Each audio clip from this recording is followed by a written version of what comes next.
Hello, friends. Cynthia Levin here at the Unicorn Theater. Welcome to our in-progress new play reading of Blind Faith. Here's how we got here. A couple of years ago, Felicia Landre had an idea to organize a citywide celebration for Moliere's 400th birthday in January 2022. So the Unicorn's part was to commission a new contemporary play written in the spirit and style of Moliere's plays. Fortunately, Natalie Liccardello and her sister Talia agreed to take on this challenge. The last 10 months, we've been working on ideas for what this play should be about, how many characters there would be, and a week ago, we got together with Ted Sweats, our director, and the cast we put together to read these words out loud. So yes, this is definitely a work in progress, and you're going to hear it tonight in its very early form. So you are also part of this process. Now, most of the actors play more than one role, and since this is a reading and not a full production, we don't use costumes or props. The actors use very subtle changes between characters, so heads up, you might have to pay close attention.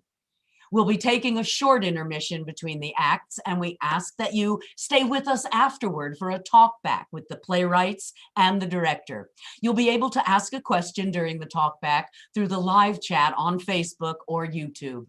So without further ado, I present to you Blind Faith. See you in about 2 hours. Blind Faith by Talia and Natalie Liccardello. Act 1, Scene 1. The play begins with Moliere coming down an aisle in the theater, shaking hands and generally shooting the shit with audience members like a late-night talk show host.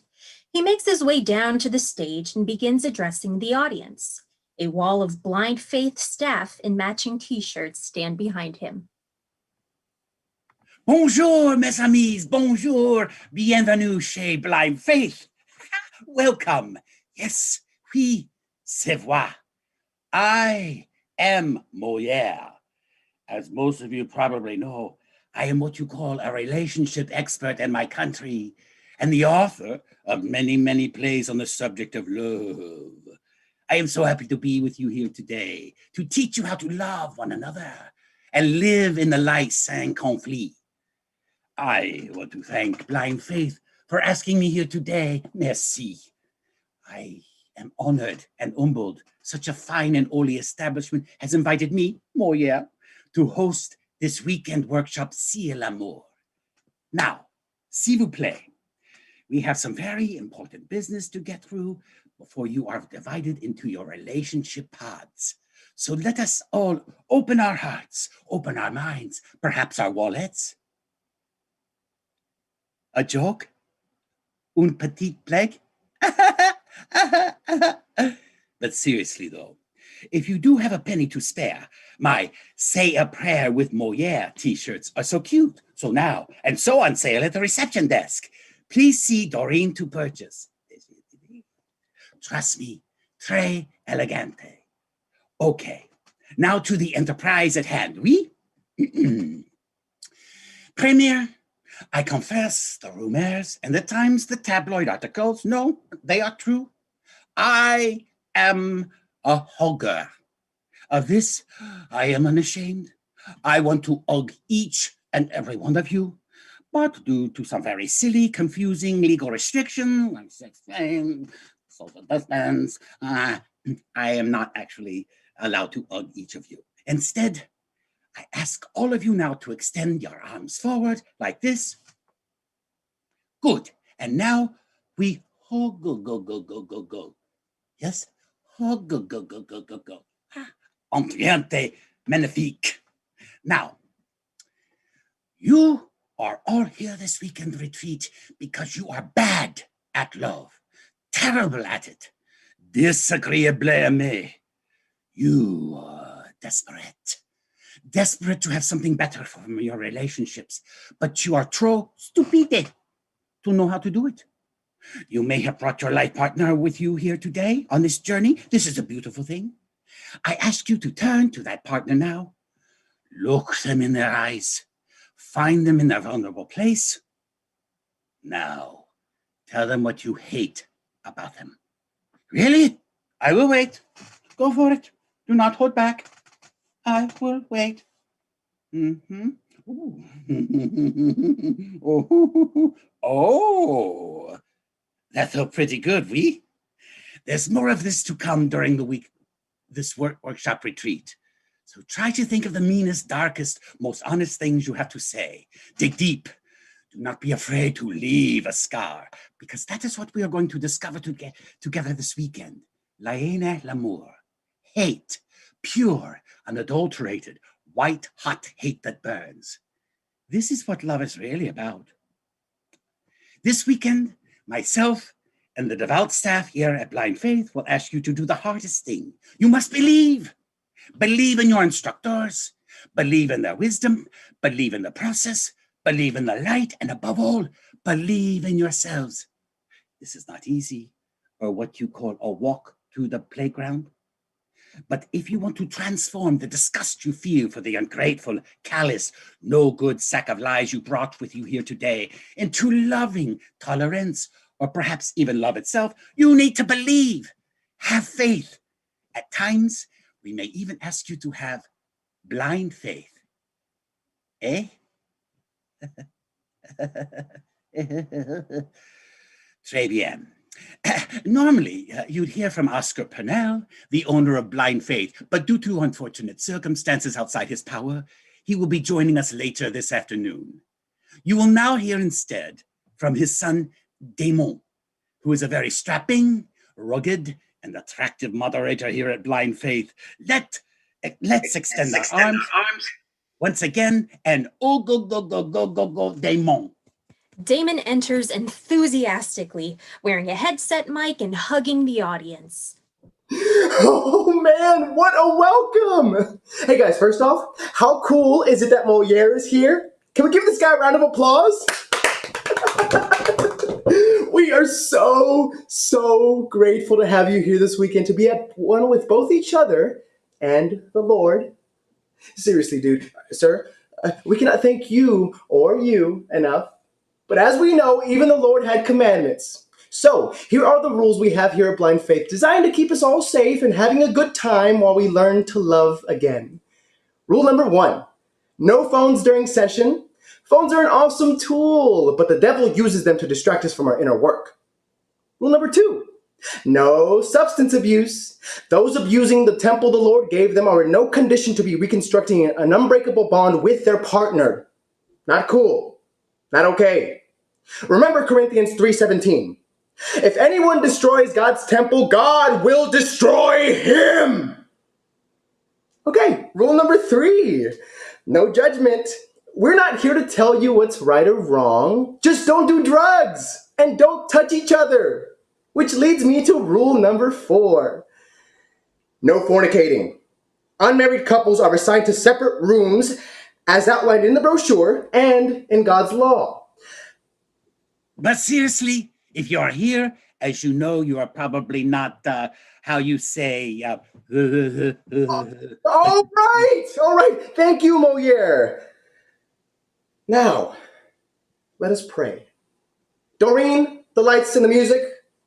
A serene, meditative track begins to play in the background.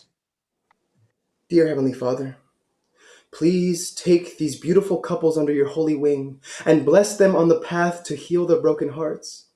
Give them the power to be powerless. Give them the strength to be weak. Give them the light in their darkness. Give them the wisdom they seek. In His name, amen. Cool. Great start, everyone. You can head off to your groups, and please, if you have any questions, seriously, do not hesitate to see Doreen at the reception desk. Have a blessed day, everyone, and remember, you have to be blind in order to see. hooray! And now it's showtime, Fox. Damon visibly panics and starts shoving Moliere off stage. Blackout. Scene 2. Meet the staff. Doreen and Val sit waiting in the main meeting room. Damon enters. So what did you guys think, huh? I mean, I know I'm not my dad, but that wasn't half bad, right? I was pretty elegant out there. It was, yeah. It's eloquent, hun. The word you want is eloquent. I'm just so heckin' pumped right now.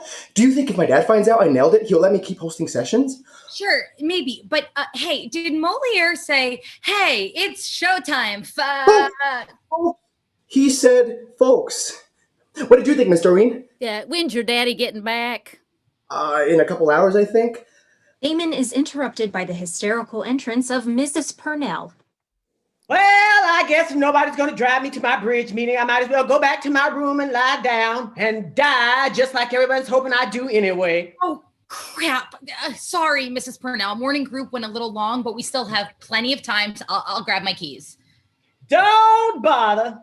Tad already called the fundraising person he introduced me to. He's a driver by trade, and he's also a man of the Lord. Hallelujah. What fundraising person? You aren't taking your checkbook with you, are you, Nana?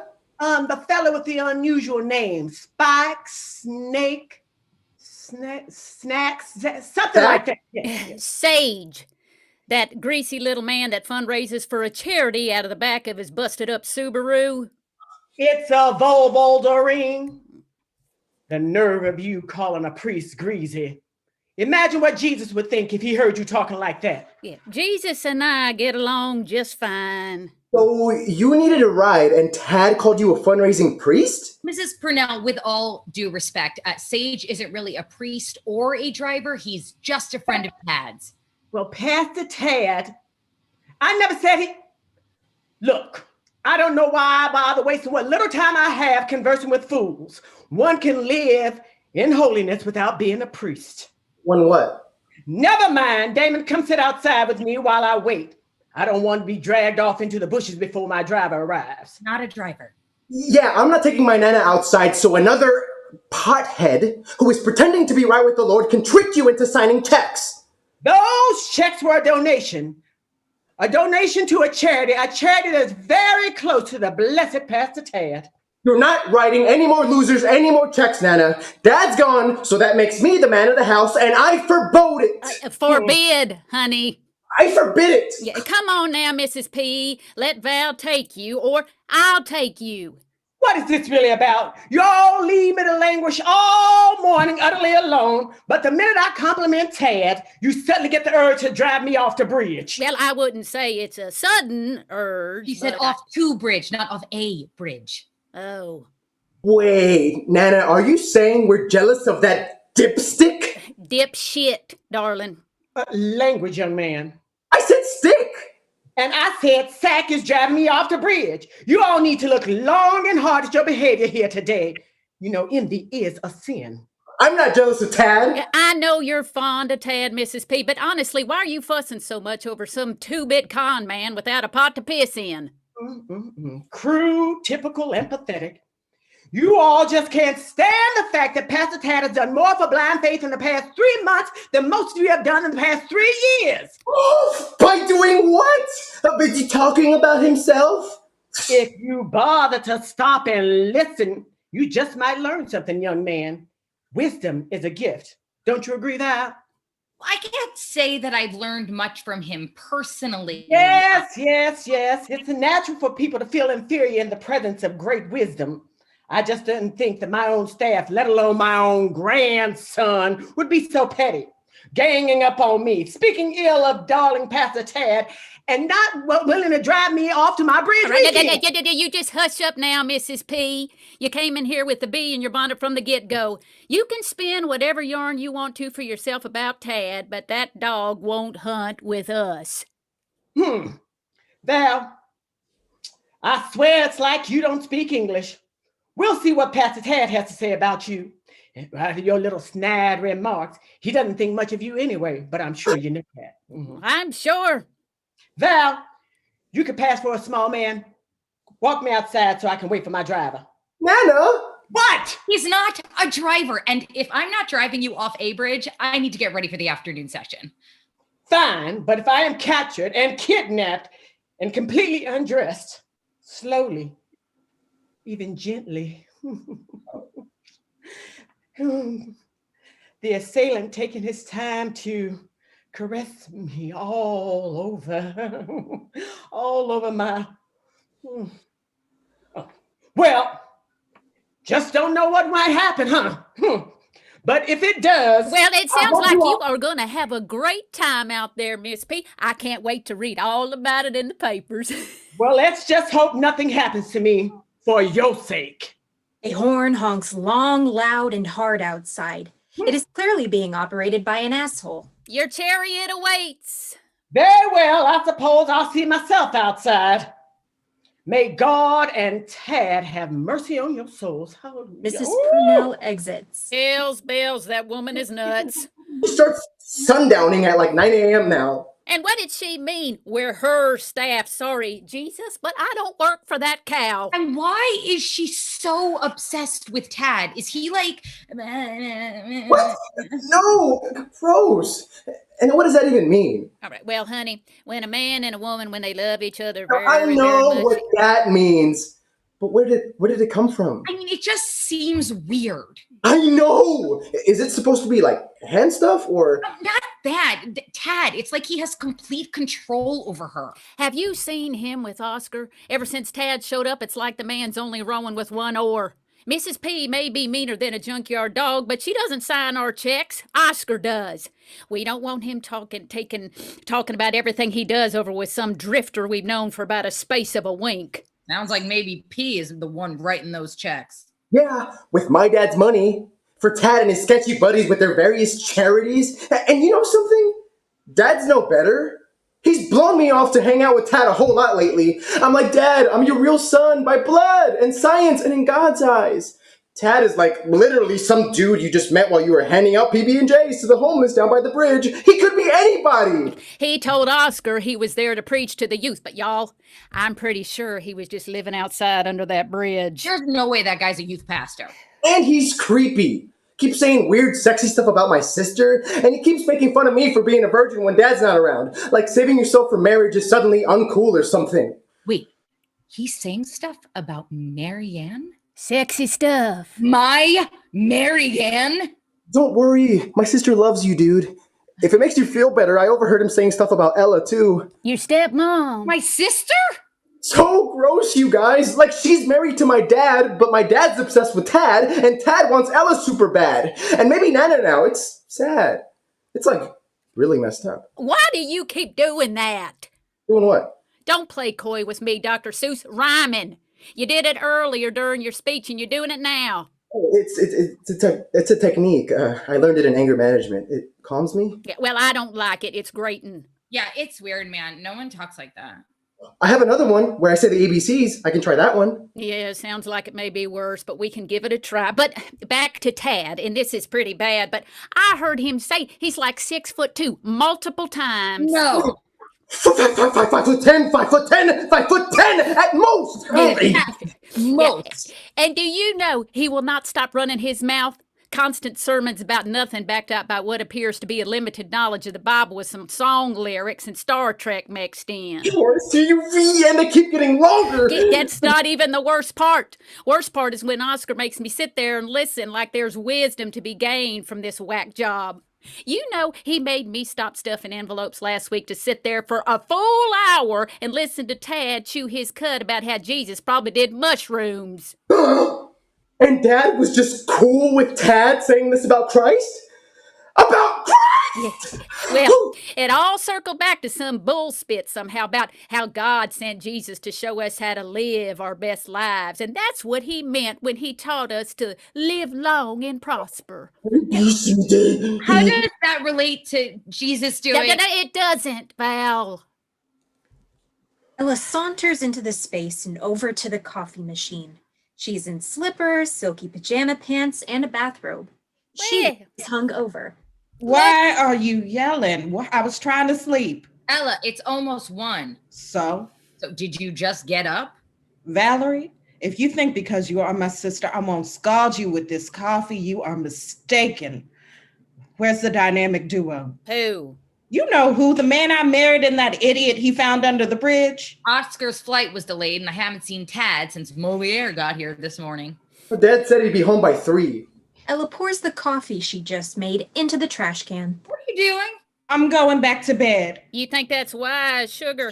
You and I both know the moment my husband sets foot in this house, Tad will slither out of whatever hole he's hiding in and leech on to Oscar like a little vegan parasite. Oh? So I'll need a nap. Fair enough. Let me find you that bottle of peach schnapps Oscar hides in his desk. Nothing like a little hair of the dog that bit you. Ella and Doreen exit. You know what? I hate to say it, but I really don't like this Tad dude. I mean, his vibes are way off. No way that dude lives in Christ. No way Christ did mushrooms. Come on! So what sort of stuff was he saying about my girlfriend? Oh, you don't want to know. Seriously? I mean, she's my sister, and I, honestly wouldn't feel comfortable repeating it to you. Just tell me, truth should live in the light. Val points to the wall behind Damon where a large poster reads, "Truth shall live in the light." Damon looks at the poster, then back at Val. All right. He said he'd like to smush him, her smudge him. What is that supposed to mean? You know, he said he'd smudge her in the smudge him. Oh, my smokes, Damon! Just tell me what he said! You know! No! Hey, speaking of Marianne, has my dad responded to you yet? No, and it's been almost 2 days since I asked him. Yeah, that seems long. You think? Have you asked Ella to talk to him for you? She said she did, but she's been pretty depressed since Tad showed up. She said he's basically stolen her husband. Well, he stole my dad and Nana. You don't think Tad is telling my dad he should say no, do you? That he shouldn't let you marry Marianne? I wouldn't put it past him. Oh, I really dislike the dickens out of this heckin' mother smucker. Oh, crap! We better get moving. Moliere's afternoon session is about to start. Scene 3. Honey, Tad, I'm home. Val is with Doreen tidying up the room when Oscar makes a grand entrance. He clearly is expecting a warm welcome and is disappointed by the relatively empty room. Val doesn't even notice he's walked in. Oh, hey, Oscar. Hi. Hello, where's everyone? Damon and Marianne are helping Moliere with a couple sessions. Your mom is at her bridge weekend, and Ella is laying down. I'm actually getting worried about Ella. She seems to be drinking a lot lately. Have you noticed anything? And Tad. Huh? Well, you mentioned everyone else and went on and on about Ella, but you didn't say anything about Tad. Oh, well, that's... Okay, I don't know where Tad is. He doesn't really hang out when you're not here, but Ella has been sleeping until noon almost every day. He doesn't hang out? What? Tad, you said he doesn't spend time here when I'm gone. Did you hear what I said about Ella? Ella. Oh, for pity's sake, Ella! Ella, her sister, your wife. Remember your wife? You had a wedding about 5 years ago. All of us were there. I know who Ella is, Doreen. I just don't see what she's got to do with Tad. I'm worried about him. Do you think he feels welcome here? I put out the vegan Cheetos, the dandelion tea, the aloe-infused socks. Yeah. I don't think it's the Cheetos, boss. Or the tea. How about the socks? Why else wouldn't he feel welcome? Do you think he's still upset that Marianne has the biggest bedroom? No, we meant... Oscar, can we ask you something? If this is about the Marianne situation, I'm still thinking she's my only daughter, so... No, it's not. I mean... That's good to know, but it's not about that. Oh, okay, go ahead. See, it's not that Tad isn't great. It's just, have you considered that maybe Tad is, well, not that great? I'm sorry, I don't follow. You got a train wreck sleeping upstairs, and all you care about is that nincompoop. A train wreck? Has Tad been hurt? No one's heard anything from Tad. Not a literal train wreck, you ninny. We're talking about your dang wife. She's been out of it all week. Oh, thank God. Ella will be fine. She's probably just missing Tad since he hasn't been hanging out. I need you to believe me when I say this, Oscar. No one is missing Tad. Well, that's not so. My mother just called me raving about Pastor Tad. Okay, no one besides her likes Tad. He gives us all a bad feeling, Oscar. Bad feeling? Forgive me if I'm not convinced of a man's worth over a few bad feelings. Well then riddle me this, genius. If you have such good sound judgment about a man's moral fiber, why don't you go ahead and tell us something kind or decent you seen Tad do? He has a tattoo of a cross on his lower back. Oscar! Just 'cause a chicken has wings don't mean it can fly. Why do you even know that? What about the mission trip he took to Africa? He has all those pictures on his online picture Grammy with the little underprivileged children. Dang it, Oscar, Tad's not even in any of those pictures he posted. He probably just Googled those poor kids. Doreen! The search engine. She means he found the pictures on the internet. Well, there's a photo of him volunteering at the soup kitchen. He's not volunteering. He's standing in the chow line. This is just ridiculous. Of course he's... Well, there was the time he... Obviously... You just keep dipping your bucket, Oscar, but that well is bone dry. I know what you're doing. Tad warned me that you try to turn me against him. You look down on him because he's had to struggle and work his entire life refusing to accept any charity. I am not a preacher, but last time I checked my Bible, pride was a sin. Okay, that's not... You know what? Tad is right. You've all been brainwashed by the mainstream media into thinking everything should be handed to you. They're always busy stirring up a frenzy about the ice caps melting or the bees dying and all the other global warming nonsense instead of focusing on what's important, like the economy and freedom and family values. These people are really out there saying they're saving the earth 1 minute, and the next minute they're begging for handouts like animals. It's all this everyone gets a trophy, I deserve free money garbage your generation is so proud of that is destroying civilized society, robbing us of all the hardworking people. I mean, honestly, girls, what's next? Free college? Free houses for the homeless? Free food for the hungry? Oh. Well, actually, didn't Jesus say that we should? Well, this isn't about Jesus, is it, Val? This is about you and Doreen's limiting and, quite frankly, sad beliefs. Beliefs that aren't allowing you to appreciate the power someone like Tad has to deliver you from your misconceptions. Buckle in, Val. Buckle in for what? We're going to Crazy Town. The Lord will provide. He always does. You think God would let the planet burn itself to a crisp? I mean, God did flood the planet and murder everyone on purpose. Not everyone. Right. Well, a lot of other terrible things happen all the time, like wars and pandemics. Murder. Yes, murder, torture. This is exactly what they want. You know that, don't you? The gods?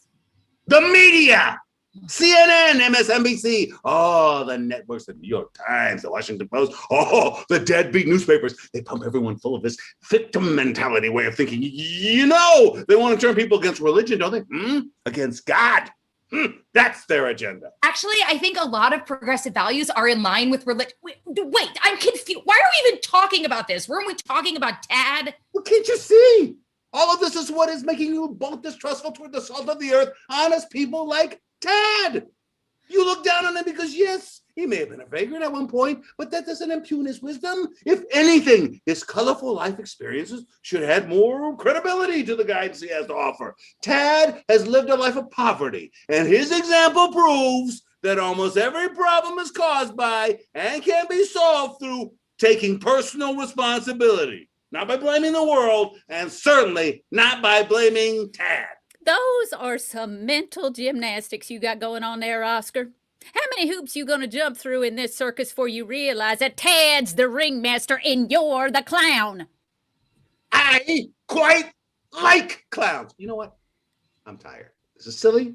I'm going to go unpack so I can introduce myself to our wonderful guest Moliere. No doubt he'll absolutely love Tad. You'll see. Oh, wait, Oscar, before you head up, can I talk to you for a minute? Well, I'll just gonna let you two chat while I go back to your wife that you are married to and who you did not meet under a bridge in September. Doreen exits. Is she mad or something? So, Oscar, I know you said you haven't decided about Marianne yet. Do you have an idea when you will have an idea? I know it's been 2 days since we spoke while I was in Florida, but I just need to talk it over with Tad. I'm sorry, no disrespect, but why does Tad need to have input about this? Well, he doesn't need to, Val. I want him to. I value his opinion. This is a big decision for me, giving away my only daughter in marriage. I have worked to accept that you and Marianne have a very special relationship. But this is a significant decision for me as a father. Yes, sir. I understand that you need time, but Tad isn't Well, really. he helps me sort out my thoughts. He's like a sensei, or a, what's that famous preacher's name? You know, Jim something. James Jones. Jim Jones? The cult leader? I thought he was a preacher. I guess technically he was both. So there you are. We're both right. Listen, as soon as I've had a chance to speak to Tad, I'll let you know. Promise. In the meantime, why don't you check out Moliere? See how his session is going. Oscar exits. Oh, Mother Smucker! Blackout. Scene 4. School for Wives. The WTF were you thinking smackdown, aka I groomed you to marry me the way any father would. Lights up on Moliere sitting in a therapy room with 2 empty chairs next to him. Well, this is highly unusual. Madame Doreen! Doreen enters. Did you call me Madame, you naughty boy? Oui, I have Mademoiselle Agnes and Monsieur Arnie on my schedule for this time. Has there been a change? No, not that I know of, but if you're saying you might have some free time. An argument is heard off stage. It's Agnes and Arnie. Well, shoot. I think that's her lovebirds now. I'll show them in. She moves to exit, then turns back to him. Catch you later, Monsieur. Merci, chérie. No problemo, Signor Moliere, sir. Doreen exits. A beat, then Agnes and Arnie enter, stone cold silent and visibly pissed at each other. Agnes, Arnie, thank you for being here. Merci. Please take your seats. Très bien. Thank you for trusting moi to observe your dirty little problems and wring them out like a sponge clean on the other side. Now, Arnie, please tell me a little bit about what has brought you and Agnes here today. I think I can answer that. He was talking to me, Pumpkin. I'm not a pumpkin. I was brought here today without my consent. How very interesting. Tell me more about that. I was literally put into a car, driven here, and forced to sit in this room with you. I would like the record to show that I did not consent to this treatment. Please, Muffin, let the men talk. I am not your muffin. I apologize for my daughter. She is quite the firecracker. Wait, let me stop you there. I have in my notes that she is your fiancée. Yes, that is correct. But 1 moment ago, you referred to her as your daughter. Yes, that is correct. But you can see how I might be confused then. I certainly can. I have been very confused about this very point. A kitten, please. You see, I am not her father by blood. That would be absurd. And illegal. Yes, and illegal. Just crazy. No. I am her adoptive father. I see. My mistake. Proceed. Sorry, is this not throwing up like 100 red flags for you? Sherry, pardon, Agnes, let your father, pardon, your fiancé speak. Proceed. Yes, please, my flower. I mean, Agnes, you must let us work this out. This is for your own good. How could you possibly know what's good for me? You never asked. Women, am I right? Yes, the fairer sex. Anyway, as you were saying? Well, as I was saying, my lovely little bonbon here, she became my ward when she was very young. I made every effort to make sure that she was taken care of. You abandoned me at a convent. Abandoned is not, no, I made sure that the sisters gave her everything that she needed. Nope. Nothing but the best for my sugar plum. I didn't learn to read until last year. Reading is, you can't just let a woman read, am I right? Who knows what salacious nonsense they could get into? Oh, well, I don't... You understand. Anyway, I always intended to come back for her. I just needed to wait until she was matured. Disgusting. Cupcake, I love you. I always have. I don't know why you can't see why this is disgusting and disturbing. Agnes, if I may, I think that Arnie is trying to convey here, and tell me if I'm wrong, monsieur, is that he has loved you all of your life. Yes, that's exactly it. And that deep love has transformed him over the course of so many years, much like coal can be pressed into a diamond. And what once was a misshapen lump of fatherly love is now the shining, pulsing gem of a future husband. A what? A pulsing gem? I do have a question for you, Monsieur, if I may. Where is her biological father now? Well, actually, Dead. He's dead. Dead as a doornail. no, he's not. He's very alive. Alive I don't know, but he's breathing and he has a pulse. Well, which is it then? Well, I suppose we may as well be honest here. No, why start now? Well, my dear, it is the best way to heal your broken relationship. Until very recently, I had assumed he was dead, but it has come to my attention just a few days ago that he is, in fact, alive. That is excellent news. Why is that?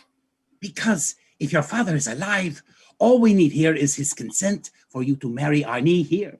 And all is fixed. What's his number? His consent? Shh. Blackout. Scene 5. Will you marry Tad? Marianne is tidying up in the main room. Tad skulks in behind her, holding a donut.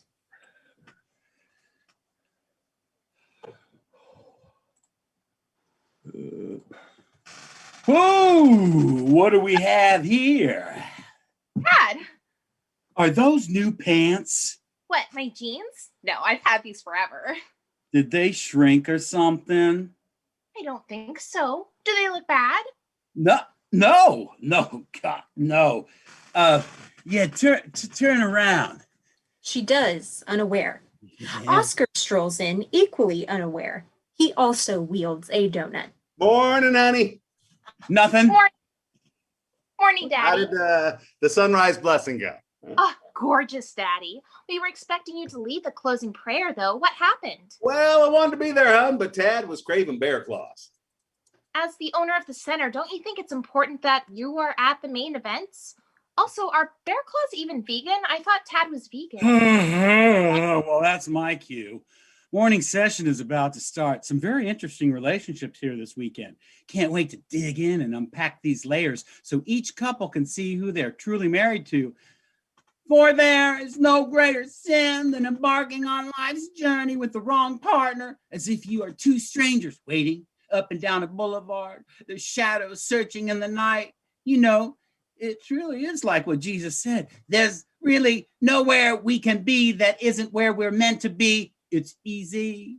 Love is all you need. And of course, the word of the Lord, because sometimes love is just ain't enough. So said unto us. Marianne, grab something and write that down. Every word that Tad just said. I just never get tired of hearing his interpretation of the scriptures. Thanks, buddy. And don't forget what we talked about this morning. I won't. Tad exits, winking at Marianne on the way out. So, I have lunch all set up in the garden for today, Daddy, and I did everything on Tad's list. All vegan, gluten-free, no beige foods. But I see the bear claws you got are none of those things. So I was wondering if those are like... That's wonderful. Have a seat, Pumpkin. I want to talk to you about something. Okay. Is this about Val? No, Oh, she asked you about, and we've been dating for like a little over 2 years now. So I was wondering... It's not about Val. Well, not directly. Oh, okay. So what do you want to talk about? Well, you know, you're my favorite daughter, don't you? Well, yes, but I'm your only daughter. And you love me, don't you? Of course, Daddy. And if I asked you for a favor, you would do it for me, wouldn't? Right? Well, yes, but... Well, what do you think about Tad? Tad. I mean, he's okay, I guess. I don't really think about him much. No? I mean, I did think about him this morning, but only because I found an earwig in my shoe, and I just don't know why, but it sort of reminded me of Tad. Any other thoughts? Well, I guess I also think of him when I'm doing paperwork in my room, since you gave him my office. Do you have any positive thoughts about Tad? Well, I mean, I suppose I like his hair. Well, not how he styles it, but it's got a nice texture. Okay, okay, we can work with that. Work with what? Well, Tad and I were talking this morning, and we both agree that Val may not be the best fit for you. What do you mean? Well, it's just that if you get a flat tire, who will change it? Val can change a tire, Dad. So can I. Okay, sure, honey. But it's not just about tires. Who will open jars? Kill spiders, start campfires. Again, I think Val or I can handle doing any of those things. Confront a burglar. What is this about? Well, it's just that Val, it's not that I don't love Val. It's just that Val is. A woman? That's it, isn't it? Oh, Daddy, I thought we had resolved this. Jesus wouldn't want you to be a homophobe. What? No.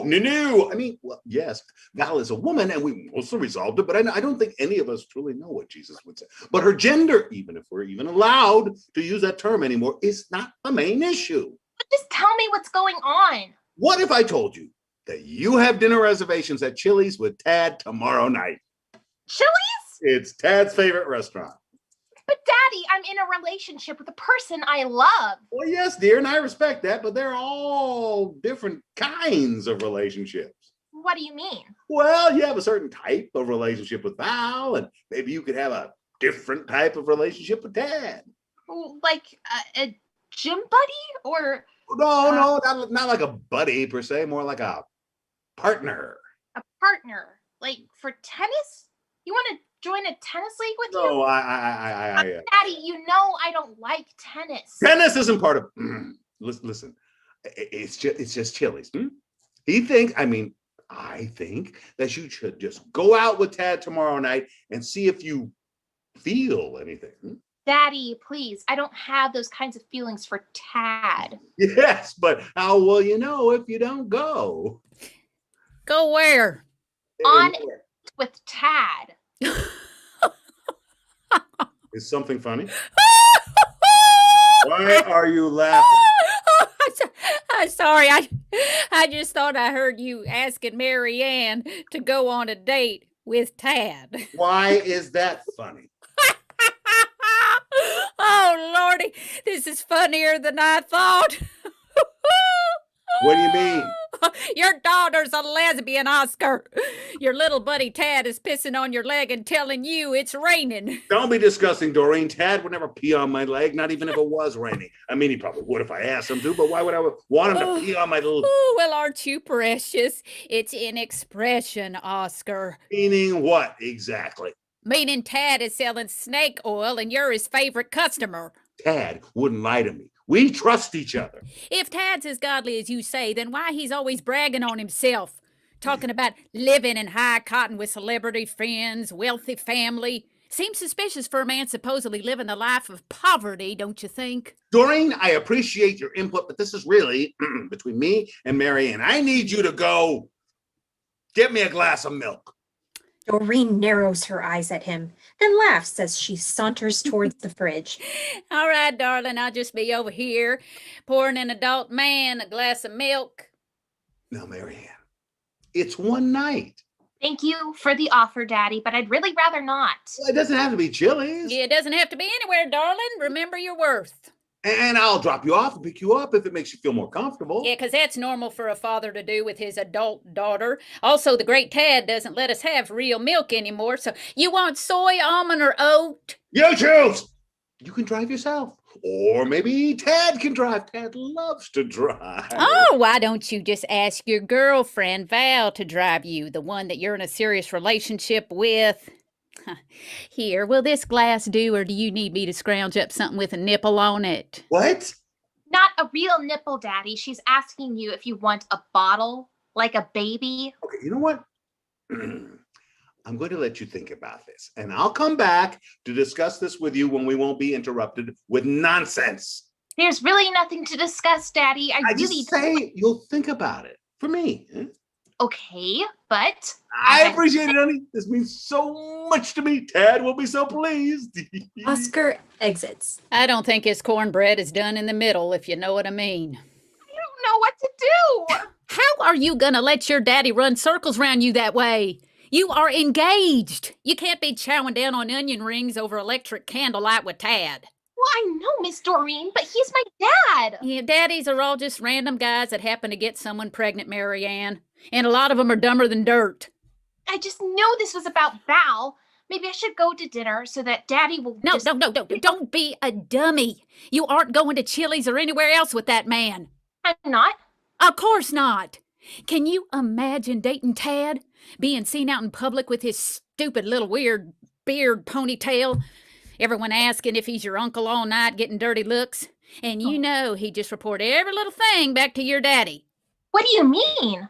Your father calls Tad when he's on the toilet, Marianne. You think those men have any boundaries? You know he'd expect you to be his maid, that disgusting hog of a man. And, oh, Lord, forgive me, but he'd eventually expect you to... Shuck corn? No! I already told Daddy I know how to change a tire. Touch a penis, sweetheart. No! We! I don't want it. And that's exactly why you need to stand up to your father. They're all weird and external. I know, honey, they're terrible. But I thought you were... Straight as arrow, Peaches. But some things in life were meant to be enjoyed for their function, not their form. I can't believe Daddy would put me in this position. He knows how Val and I feel about each other. Well, then that's why you got to tell him where Tad can stick it, darling. Or I guess where he can't stick it. What's this I hear about you going to Chili's with Tad? How did you find it? Tad posted about it online. Can't wait for Chili's tomorrow night with Bae. 3 eggplant emojis. Is that a photo of me sleeping? When did he get that? Is it true, Is what true? Marianne, that you are going on a date with Tad? I didn't say I'd go for sure. But you didn't say you wouldn't? Tad didn't even ask me. My dad came up Oh my to God, there you go again. You know, you don't have to do everything your dad tells you to do. You can say no. I don't do everything my dad tells me to do. You need to calm down. Well, I need to calm down because I'm unreasonable for not wanting my girlfriend to go trolloping around the town with some douchebag that her dad is in love with. You loved me as much as you say you wouldn't raise your voice this way. I don't need this. Not today. If I wanted to be rhyme dad, I'd date your brother. You! I know! They awkwardly storm past each other and then realize there's nowhere to go. They stand with their backs to each other. Doreen steps in the middle. Well, that was weird. This is not funny, Doreen. Oh, come on, ladies. Are you really going to let some scrawny loser in pajama pants ruin what you have together? I thought they were karate pants. I think they're some kind of yoga pant, actually. The pants aren't the point. The point is we aren't going to let Tad come between you two, and we certainly aren't going to let Marianne be alone with Tad. Not in a mediocre chain restaurant, not anywhere. But what do we do? I just know Daddy isn't going to let this go. You tell your daddy you're going. Hey! Don't worry, honey. She's not actually going to go. We just need to buy some time, and I think I have a plan. Blackout. Scene 6, School for Husbands, aka you can't force girls to marry dudes just because they are related to you. Lights up on Moliere in the therapy room, giddily setting up 4 chairs with 4 large feathers sitting on each of them. When he's ready, he calls out to Doreen. Mademoiselle Doreen, je suis prête. Doreen enters holding her cell phone. Wait. You just hold on. Let me get the Google Translate working. No need, Madame. I am ready for the next session. Je suis a trace odors mon prince franceses. Oui? Next session, please. Oui. Okay. Doreen exits. After a beat, Stan, Bella, Art, and Nora enter, and Moliere shares their seats and hands them their feathers. Once they are all situated, he begins. Okay, everyone grab your feathers, settle in, and good. Showtime, Fox. I'm sorry, what's that? I am going to be honest with you, mes amis. This exercise is, well, it is my favorite. When I was in how do you say, when I was in prison, I would often use this technique to center my mind. What the hell is the feather for? Wait, prison? Did he just say when I was in prison? Oui, madame, I went to prison for a full day. It changed my life. They have feathers in prison? Oui, it was a debtor's prison, full of mostly gens de theater, and the rogue customer managed to smuggle them. Oh, it was a different time, a profoundly important time in my life. But you were only there a day. That's not very long. What is life but a series of single days strung together in a patchwork of experiences that blanket our interactions with les gens que nous aimons? That was beautiful. As you are, chérie. Now let us begin. This is stupid. I feel stupid. Okay, so please, I would like you to go around the circle and have each of you speak your pain. Tell me, and more importantly, tell your partner here, why is that you hurt? Nora, let us begin with you. Raise your feather to your heart space and speak your truth. Me? Okay, well, if I'm being totally honest, I'm only here to support my sister. I'm actually very happy. This is confusing. I have here in my notes that your father left you to this man in his will, yes? That is correct. Listen, it's way less shitty than it sounds. Yeah, I mean, I'll admit that part of it is pretty shitty, but art is great. Our father's will basically does force me to marry him, but Art has always told me that it's my choice and he will support me either way. If she could be happier without me, who am I to say she's a stop with me, huh? Oh, for God's sakes, how would she know what makes her happy? Can I jump in here? No, I don't think that's a good idea. Stan, I am sensing some hesitation on your part to let Bella speak. Oh, did your feather tell you that? Stan, don't be rude. You promised me.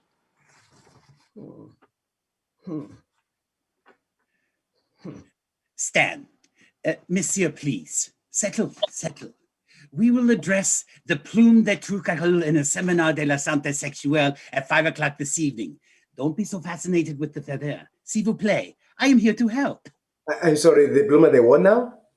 Asshole feather. It means... Oh, of course there's an asshole feather class at 5 o'clock. Of course there is. Look, I don't need help from some French pervert who lets my woman say anything in front of me that she wants. This is ridiculous. Okay, bien, Stan. I want to ask you to take your feather. Look, I'm not putting this feather in my... Yes, not until 5 o'clock as we have discussed. For now, I want you to place it on the floor in front of you. Go on. Yes? Good. Now that your feather is out of your hands, how do you feel? I don't get it. Of course not. You don't get it. We'll come back to that later. Now, Bella, Nora, and Art, you please do the same. Yes, Art, I would like you to turn to Nora. Tell her how you feel. I feel good, I think. What if I told you that I was going to take your feather, snatch it from you? That is now my feather. How does that make you feel? Fine. Yeah. Now, Nora, I would like to give you Art's feather. Thank you. Bien. Oui. Bella, now I want you to turn to Stan.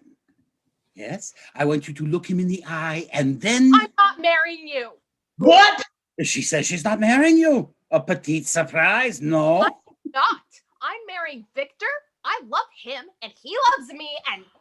Shit, this feels so good to say out loud.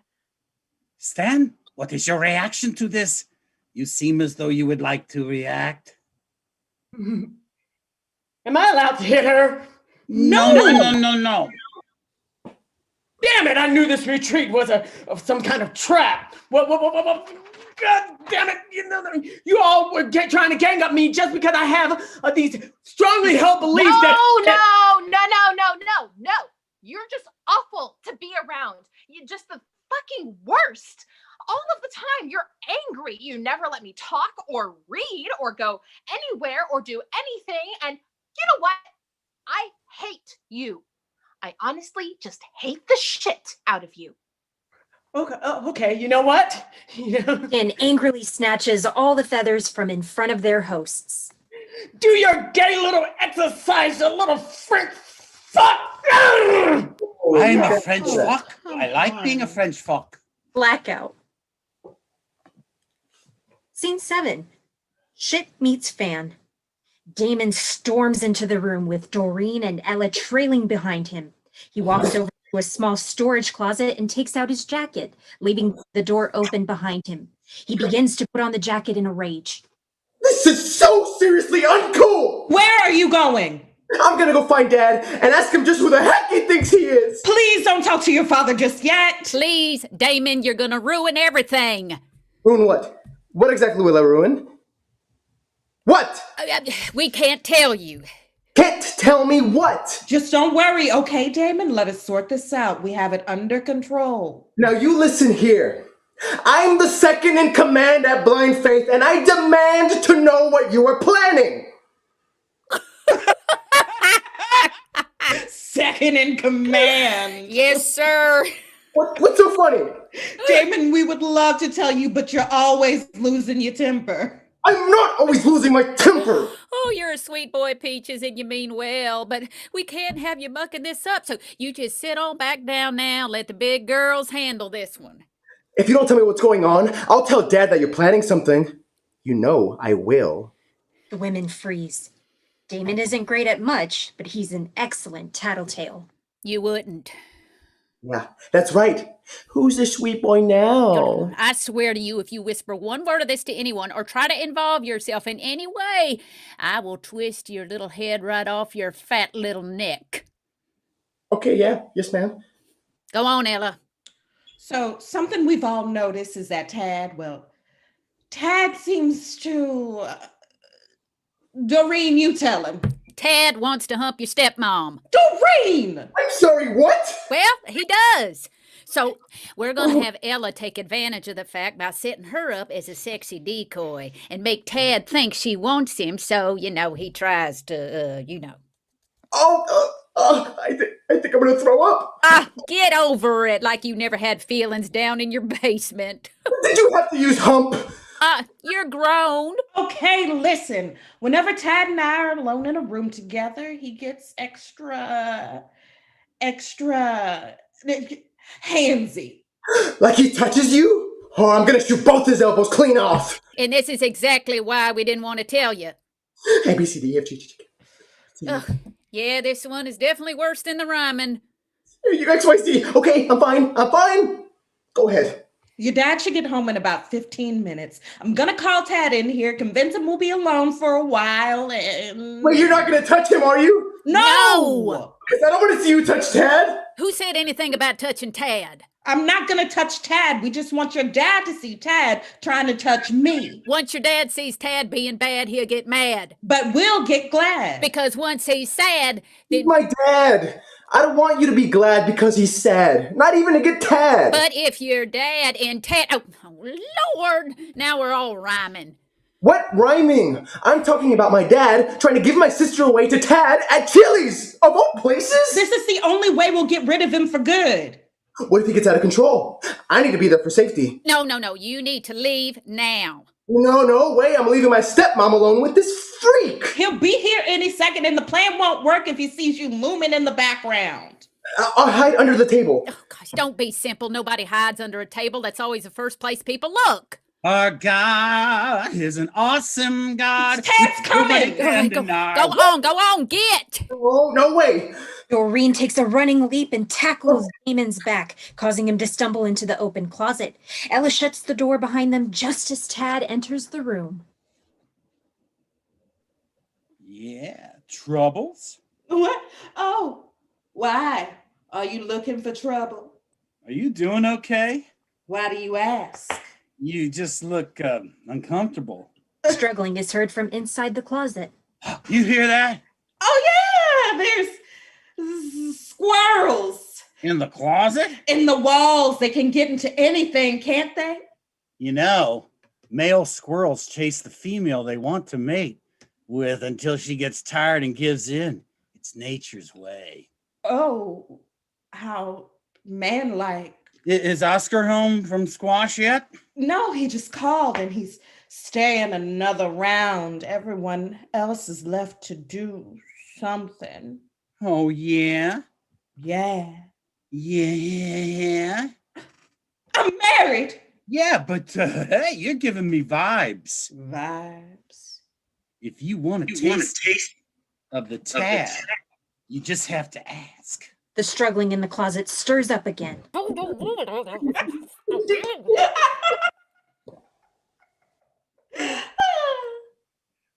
Well, looks like this squirrel doesn't need to be chased.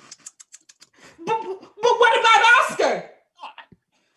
Well, you said he's staying for an extra round. Wouldn't this ruin your friendship? I can make new friends. I have a surprise for you, my little squirrel. It's a nut. Oh, what about Jesus? What about Jesus? All Jesus ever wanted was for us to be happy. I think he wanted a couple other things too. Ella, the Lord gave us our bodies so we use them. Now pop that top. Suddenly, the closet bursts open and Damon charges out with a screaming Doreen clinging to his front. Back off my stepmom, dude! She came out to me. What? Damon, stop! I'm sorry, Miss Doreen, but I need you to let me go so I can beat the tar out of this jackhole! Damon! Damon lunges at Tad. Tad dodges him. Doreen holds on for dear life. Hey, man, not cool. Help, Lord Jesus. Let go! Hold on, Doreen. Oh, it's Miss Doreen to you, scumbag. Come here, you little weasel! Damon lunges for Tad once more right as Oscar walks in. He sees Doreen fly from Damon's chest onto the ground. Damon falls on top of Doreen. They are face to face. Doreen, are you okay? I think I broke my back. Oh, honey, let me help you up. Ella struggles to help up an injured and stiff Doreen as the men confront each other. What is going on? Dad, thank God you're here. Tad is a pervert. Who? Tad. My Tad? This Tad right here. Not Tad. Tad, Dad. Oh, the Tad right in front of your face, Oscar. Tad. Tad? Wow. First, let me say the term pervert is not cool with me. It's offensive. He was trying to... Mom. Okay, let's just slow down here. Why would Tad helping your mom open a jar offend you so much? What? No, he was...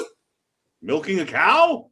Sex stuff, Dad. This sex creep was trying to make love to your wife. Ella? It's true. Tad was trying to tempt me to be unfaithful and almost showed me his whatnots. His rock collection? His naughty place. I'm sorry. I'm just not clear on what's happening. You're saying Tad tried to hump your wife. I think I can clarify what's going on here. Oh, well, not now. I got a massage in 15.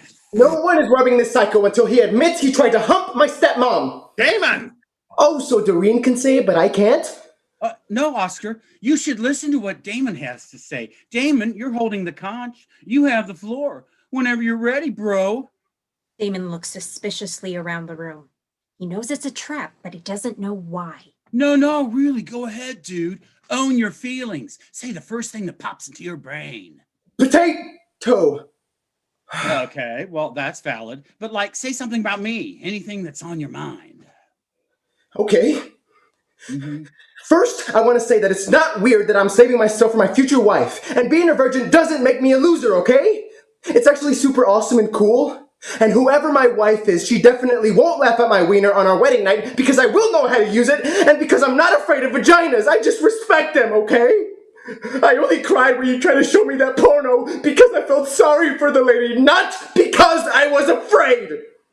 Okay. Well, that was brave, Damon. I don't really know what it had to do with me, but it takes a lot of guts to stand your truth. Anything else on your mind? You're safe here. Yeah. Stop trying to steal my dad. Wow.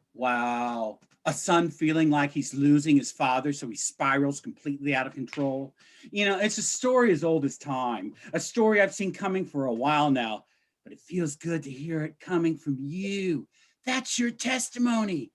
I know that was hard for you, but what if I had told you this was all just a test? When was a test? Of what? Just now, of you, of us, all of us, He winks to Doreen and Ella. you two included. A test? How did we do? I gotta be honest with you, Chief. Not great. But why? When I said those terrible, wicked things to Ella, I knew Damon and Doreen were getting sexy in the closet together. What? What? That is a load if I ever heard one. We were hiding in the closet before you came in the room. Oh, she admits it. She was canoodling in the closet with your son out of wedlock. I didn't canoodle, Miss Doreen, did I? No, sweetheart. Under no circumstance would I canoodle you. So you're saying it was consensual? No. See? What do you mean, see? I said no. No, you didn't want it, or no, it wasn't consensual. Now you listen here, you slimy little son I've of a- heard enough. Damon, I want you to apologize to Tad. Dad! I forgive you, dude. What? I didn't. Hug time. Bring it in, brother. Damon is stiff while Tad wraps him in a forceful embrace. Tad turns Damon so he is facing everyone else, his own back facing away. Listen, everyone. We all just bore witness to Brother Damon's testimony about how he struggles with anger management and sexual deviance. Wait, I don't have an anger management problem. So you admit you're a sexual deviant? I don't even know what that means. It means No, not that word, the other one. Tad puts both of his greasy little hands on Damon's shoulders. It means you're a little twisted, buddy. You become so obsessed with sex that you attacked Doreen and you accuse me of terrible things to try to cover it up. Now, I'm willing to forgive you because I love your father and I love, your stepmom. I'm gonna fucking kill you, dude! Damon punches Tad right in his stupid face. Tad flies backward with the force, trying to recover. Oscar rushes between the two men right as Damon is about to land his second punch, instead punching Oscar in the face. Damon Quincy Jean-Luc Burnell. I think you broke up my nose. Oh my gosh, Dad, I'm so sorry. I was trying to... You're out of control, young man.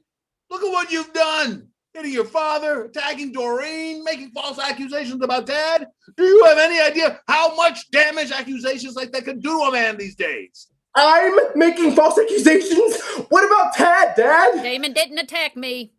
Oh, Dad tried to jump me. Ladies, covering for Damon will only enable his behavior. Damon, this is long overdue. Tad has opened my eyes to the sins of this family. You may be lying to protect Damon, but a lie is a lie. I'm not lying. I get real mad sometimes, sure, but I'm your son. You know me. Look at me, Dad. You know me. All I know is that right now, I feel I can trust Tad more than I can trust my own son. Dad. I'm sorry, Damon. You're fired. Oscar! Take him away. Two nonchalant stage crew members come on and drag Damon off stage.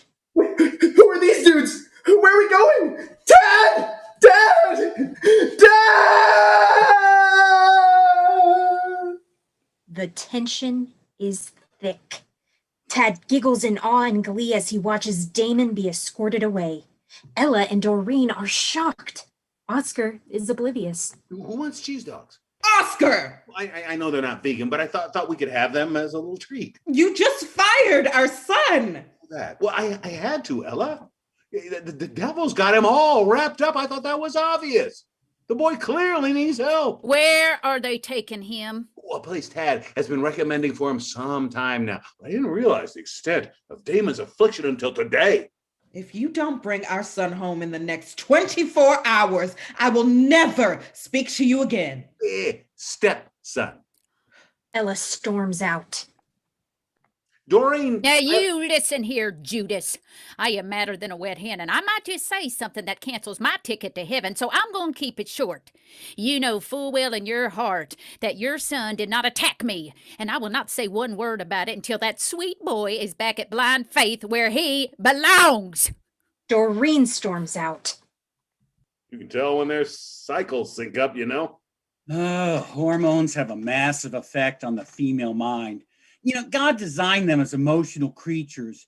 It's what makes them special, a contrasting complement to man's logic.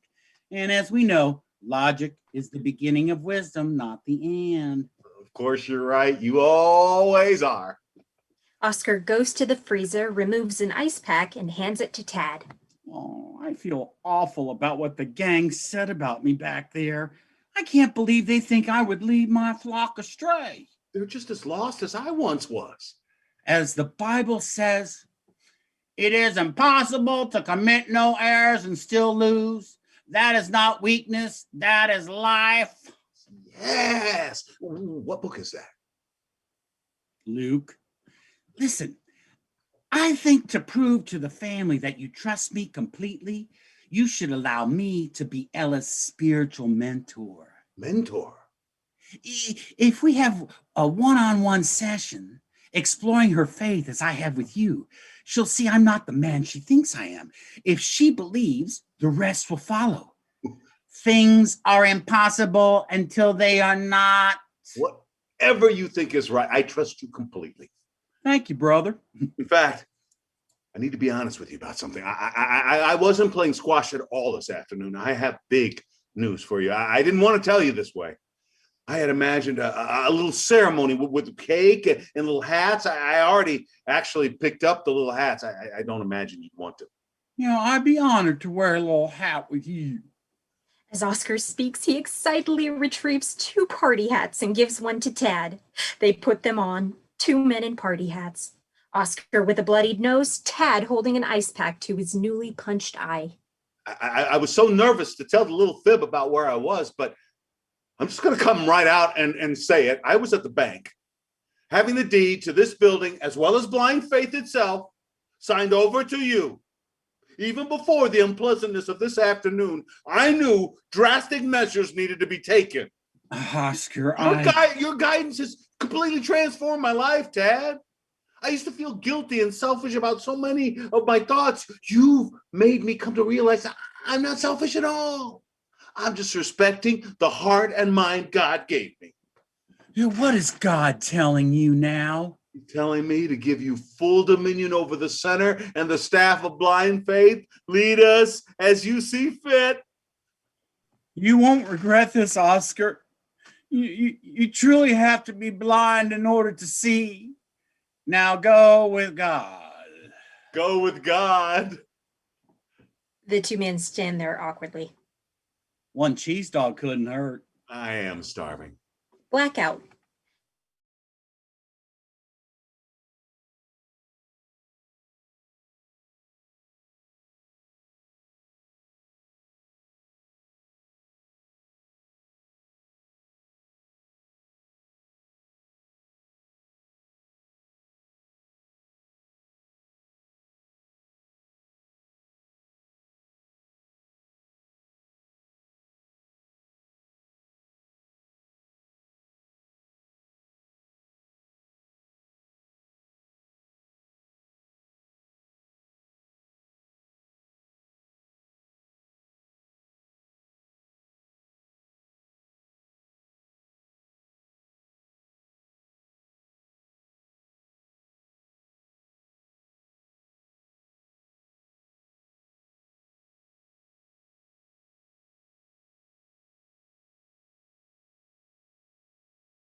Act 2, Prologue.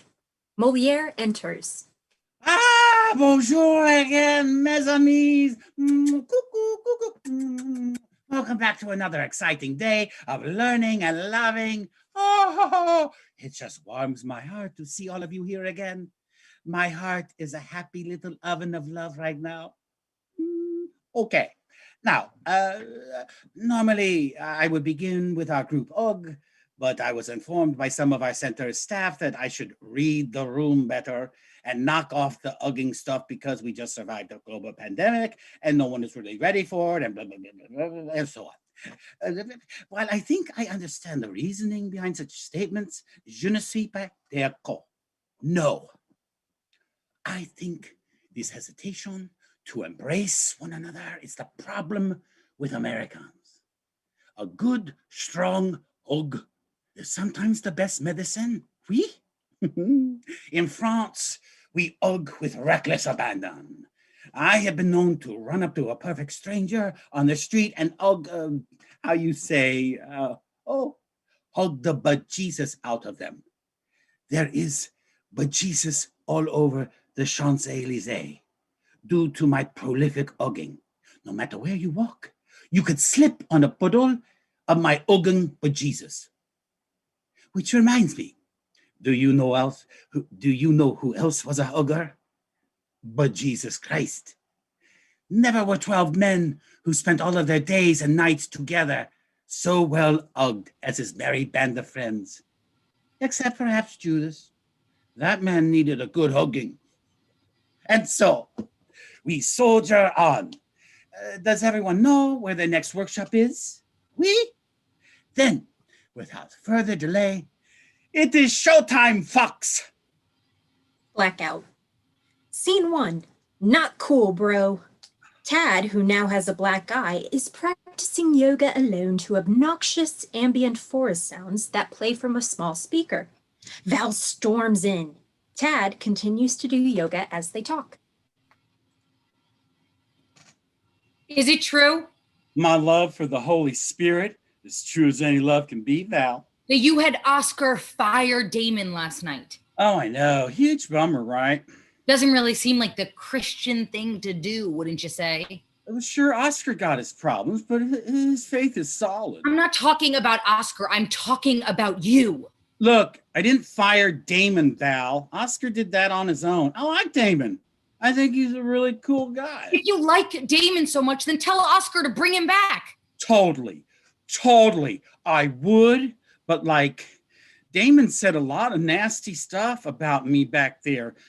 You weren't there, but it got pretty sad. What I heard is that you were caught coming on to Ella and then lied about Damon attacking Miss Doreen to save yourself. After you convinced Oscar to set you up with my girlfriend, of course. Tad stops his yoga and stands to face Val. Really? That's weird, because that's totally not what happened. I mean, Val, I know you think of me as a pastor, but I'm also a businessman. I have a new CBD business to think about. The things that Damon was saying about me could really jeopardize that. If we invite him back to our flock, we're telling the whole world that what he said about me is true, and I'm sorry, but I just can't have that on my heart. No, he needs to heal, seek forgiveness before we can reach him. Don't think of it as punishment. Think of it as Damon getting the help he needs. You don't care about what Damon needs. You only care about yourself. Oscar may think you speak for God, but I don't. I'm sensing some anger here. Bring Damon back and lay off our family. Oh, Val, this isn't your family. You just work here. You're wrong. Look, Val, I get it. I do. But if I didn't have Blind Faith's best interest at heart, I wouldn't be here. You know, Oscar trusts me to guide him on his spiritual journey because he knows how strong my relationship is with the Lord. Damon will be back when when God thinks it's right. And until then, all we can do is pray. Tad begins to resume his yoga, and Val walks right behind him and pulls his mat right from under him, causing him to topple to the ground. She kicks his little speaker. It stops playing. Now you listen to me, you little wannabe Charles Manson weirdo. You may have fooled Oscar, but the rest of us are on to you. We're gonna get you, Tad. Because even if Oscar can't see you for who you really are, God can. And I don't think he's gonna like what he sees, Tad. Not one little bit. You can't hide from God, bitch. Val throws his yoga mat on top of him. Okay, you know what? I don't need your wonky energy and your foul language ruining my morning practice. I'll be on the deck. Tad angrily collects his yoga supplies and sashays out of the room. Doreen, Marianne, and Ella enter. Val, we've been hunting for you everywhere.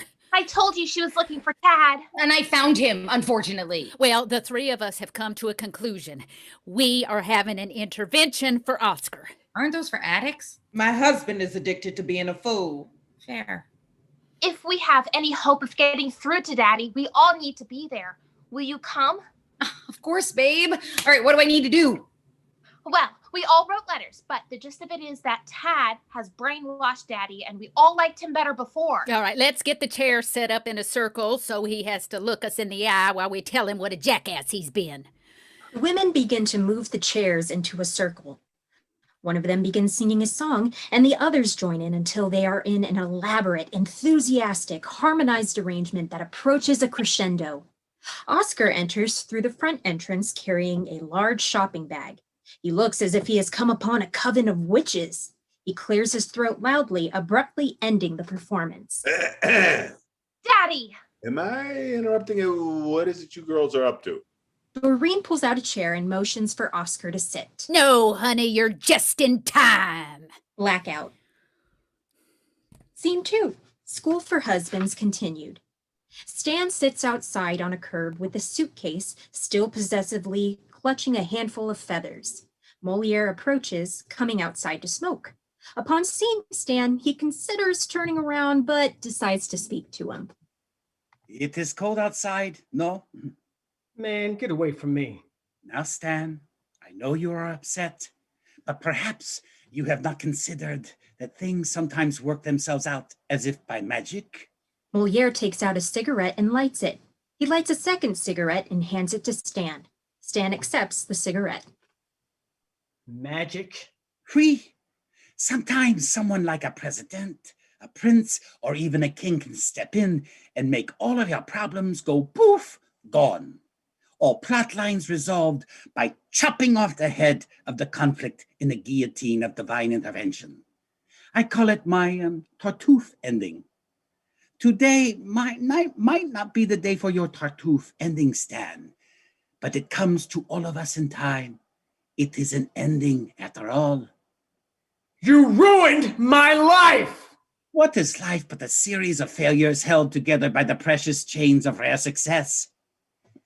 Do you not believe it is possible to have all of your problems solved by a Tartuffe ending? Bella hates me! I suppose you're right. A king could not force a woman to love you. In this case, a Tartuffe ending may not be the best solution. Perhaps you could think. My ride is here. Stan puts his cigarette out on the ground, then stands with his suitcase in hand to leave. He glances back at Moliere, throws the feathers at him, then exits. How interesting. Blackout. Scene 3, Bad Touch. Lights up on Doreen in the middle of what was clearly a long laundry list of complaints.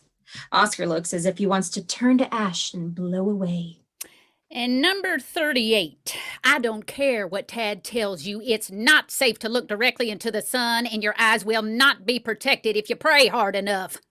Number 39, impossible meat is nothing like real meat, and I will physically fight both you and Tad if you do not let us have steak night back. And finally, number 40, and this is a big one, I am beginning to flat out not like you as a person.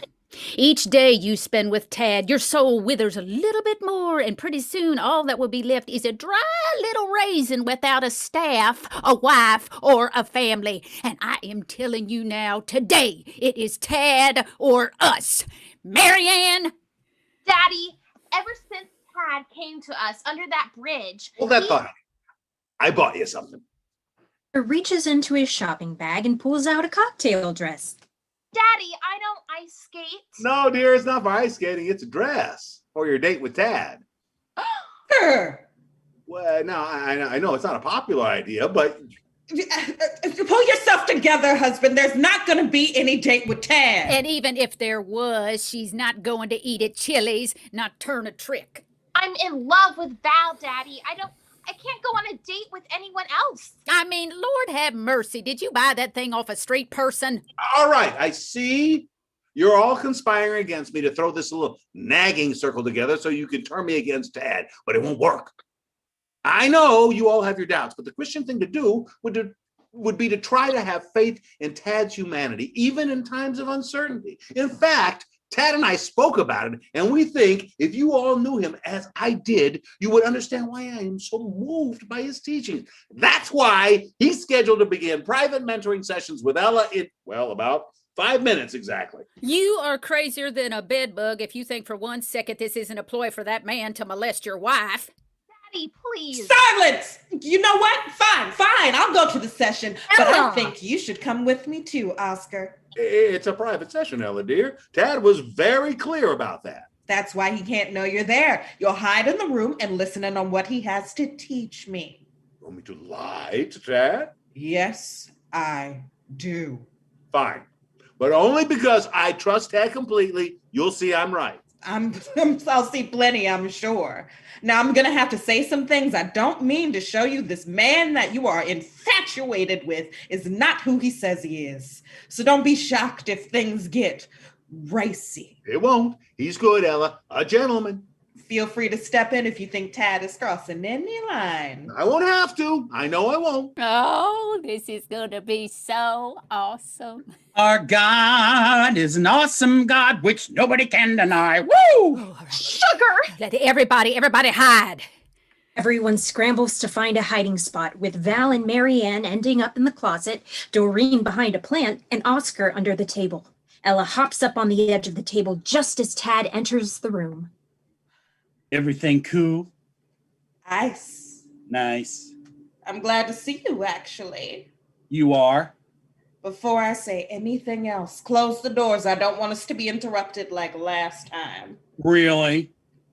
But you told Oscar What that. else could I say? He's my husband. Your desires for me are desires for each other. They're a sin, Tad. I'd like to believe you, Ella. I really would. But you sold me out last time after I offered to show you my tadpole and everything. What can I do to convince you? Show me. Tad approaches Ella, who scrambles back on the table. Stop! I'm overwhelmed with feelings. Want us being together send us to hell? Whoa, let's pray together. Lay back, Ella. Anything you say, Tad. Ella lays down on her back and Tad walks behind the table. He begins undressing as he speaks. Dear Lord, please give Ella the strength to see that an act of carnal love that is committed with pure intent cannot be considered a sin. Ella, what can you do to strengthen your faith in order to accept this truth? Well, Don't answer that, it's rhetorical.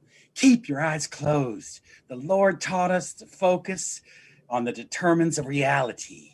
You've been focused on all the wrong things, Ella. Only in the knowing of betrayal does that betrayal become a sin. What people don't know can't be considered wicked in the eyes of the Lord. Boop, boop, boop, boop. Tad is now down to some hilarious briefs. He mounts the table and straddles Ella in one swift motion. Hello, squirrel. what happened to your clothes? Oh, same thing that's about to happen to yours. Tad moves to kiss Ella, who turns her head, resulting in a sloppy kiss to the ear. Wait, it's just, what if someone walks in? I'll hide under the table. What if Oscar is hiding on the table and he just jumps out right now and stops you? Tad shushes Ella by placing one finger on her lips. Shh, don't you worry your pretty little head about Oscar. He does what I tell him to do. The man is oblivious. You think Oscar is stupid? Okay, not exactly what I said, and I'm not sure why you're yelling in my face, but yeah, he's super stupid. Come on, Ella. We both know that if he walked in right now and saw us, he'd sooner divorce you than lose me. But if Oscar saw us together, he would know. Know what? About this, about us, and if he knows, doesn't that make it wicked? What? Well, no, not if just Oscar knows. Didn't you just say only in the knowing of a betrayal? Fine, okay? Okay, I'll go check, okay? I'll make sure we're alone. Jesus Christ. Thank you. Tad quickly looks around the room for something to cover himself with, pulling a tapestry featuring Jesus off the wall. He wraps it around his nearly naked body like a cape. Oh. Tad exits. Be naked when I get back. Tad exits the room. Oscar depressedly rolls out from under the table, landing on his back, facing up. I can't believe it. What are you doing? Get back under the table before he comes back. Oscar pops to his feet. I don't need to hear anymore. He said I was stupid. And practically assaulted me. Right, of course. That B word. Bitch. Miss Doreen. No, the other one, but that one too. He'll be back any second. You need to get under the I table. know what I need to do. Oscar ducks behind Ella on the floor behind the table. Tad enters. All clear, babe. Not a soul in sight. Oscar pops up from behind Ella. Yeah. How about now, you lying bastard? Val and Marianne burst out of the closet. Doreen reveals herself from behind the curtain as Oscar lunges for Tad. Tad and Oscar scurry around the room for a minute and stop to catch their breath. It's a conversation they would like to yell, but they don't have the air supply to support the anger in their hearts. You need to pack your things and leave. Sorry, Ace. No can do. I'm not asking you. I'm telling you. Yeah, pack your junk and leave. Boss says get. Yeah. Ooh, see, I'd love to, but there's a tiny little problem. What's that? It's that I'm the boss and I say get. Oh, no. You wouldn't. Oh, no, I would. I mean, I pretty much am, so. Oscar, what's he talking about? Last night, your husband signed this business, the staff, and the building over to me. I'm now the sole owner and proprietor of Blind Faith. Daddy, you wouldn't. Oh, you stupid man. I thought I wasn't. Okay, as cool as this is, I'm fucking beat. I'm gonna go to my hammock and catch some Z's. Oh, and if you guys could get all your shit out of here before Moliere comes home, that'd be tight. Oh, don't look so shocked. You guys really didn't notice I was making up half this shit? You're the ones that are supposed to have read the fucking Bible, not me. If you assholes love being Christians as much as you say you do, you should have known I was bullshit. Most of the shit I say doesn't even make any fucking sense. And do you know I've been high pretty much this whole time, and not just a little high, but obliterated. So you can blame me all you want, but you guys fucked up. This is on you. All right. Peace out. Sucks to be you. Tad exits. Everyone slowly turns their focus to Oscar. I know you must all be very upset. Doreen erupts in anger and lunges for Oscar. She is held back by Val and Marianne, who vocally protest as they swing her away from Oscar. Doreen quickly regains composure and turns to Oscar. We'll leave you to talk to your wife.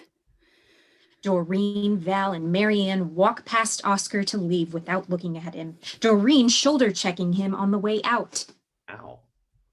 Ella, Unless that sentence ends with didn't sell Blind Faith to Tad, then don't bother finishing it. I didn't sell it to him. I gave it to. I'm sorry. What are we going to do, Oscar? You gave the stranger the deed to our family business, our home. I thought he was. You thought he was what? The second coming? Santa? You gave him Blind Faith. I'll go to the bank. I'll tell them what happened. You better fix this, Oscar. Blackout. Scene 4. School for Wives, aka Daddy Said No. Lights up on Moliere and Arnie in therapy. Arnie paces back and forth, anxious. Why didn't Agnes's father call back? What do you think it means? Did you leave a message? It is ringing. Did you tell him she ran away? You don't think she ran away to try and find her father, do you? What if he's in on this? Oui, Enrique? This is Molière. Oui, je sais quoi je suis, Maria. I am calling on behalf of your daughter, Agnes. Oui, yes, very well. I am actually here with her guardian now, and I see. He has requested immediate permission to make Agnes his wife. Okay? Interesting. Yes, I understand. Well, that certainly does change things, monsieur. I see. Okay. Au revoir.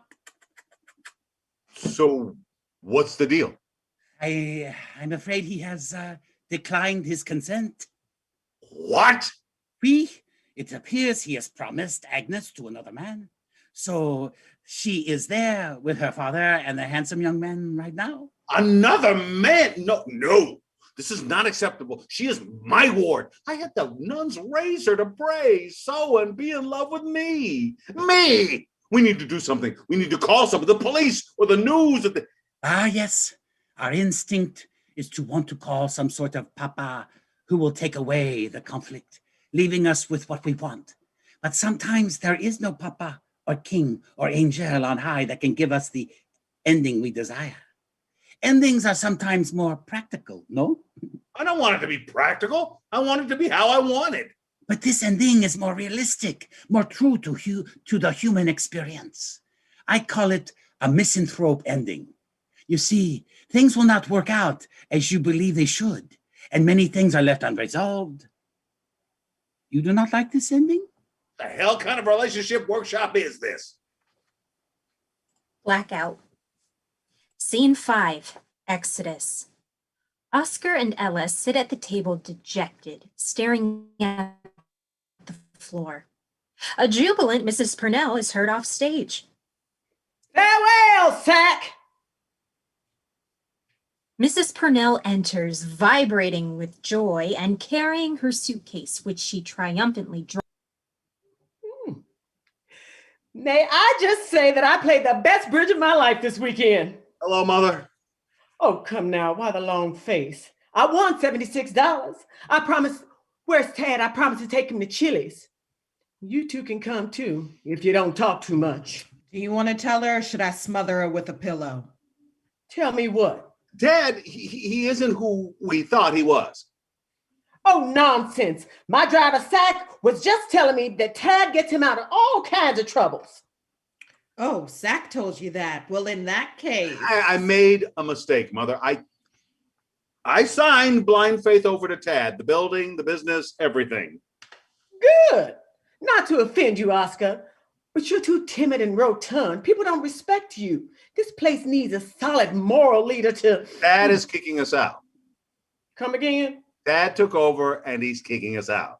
He tried to he used foul language. He said some really hurtful things about my intellect that, I'm sure that there's been some sort of misunderstanding. Tad has never do anything that wasn't in our best interest. I'm sure that Tad loves us.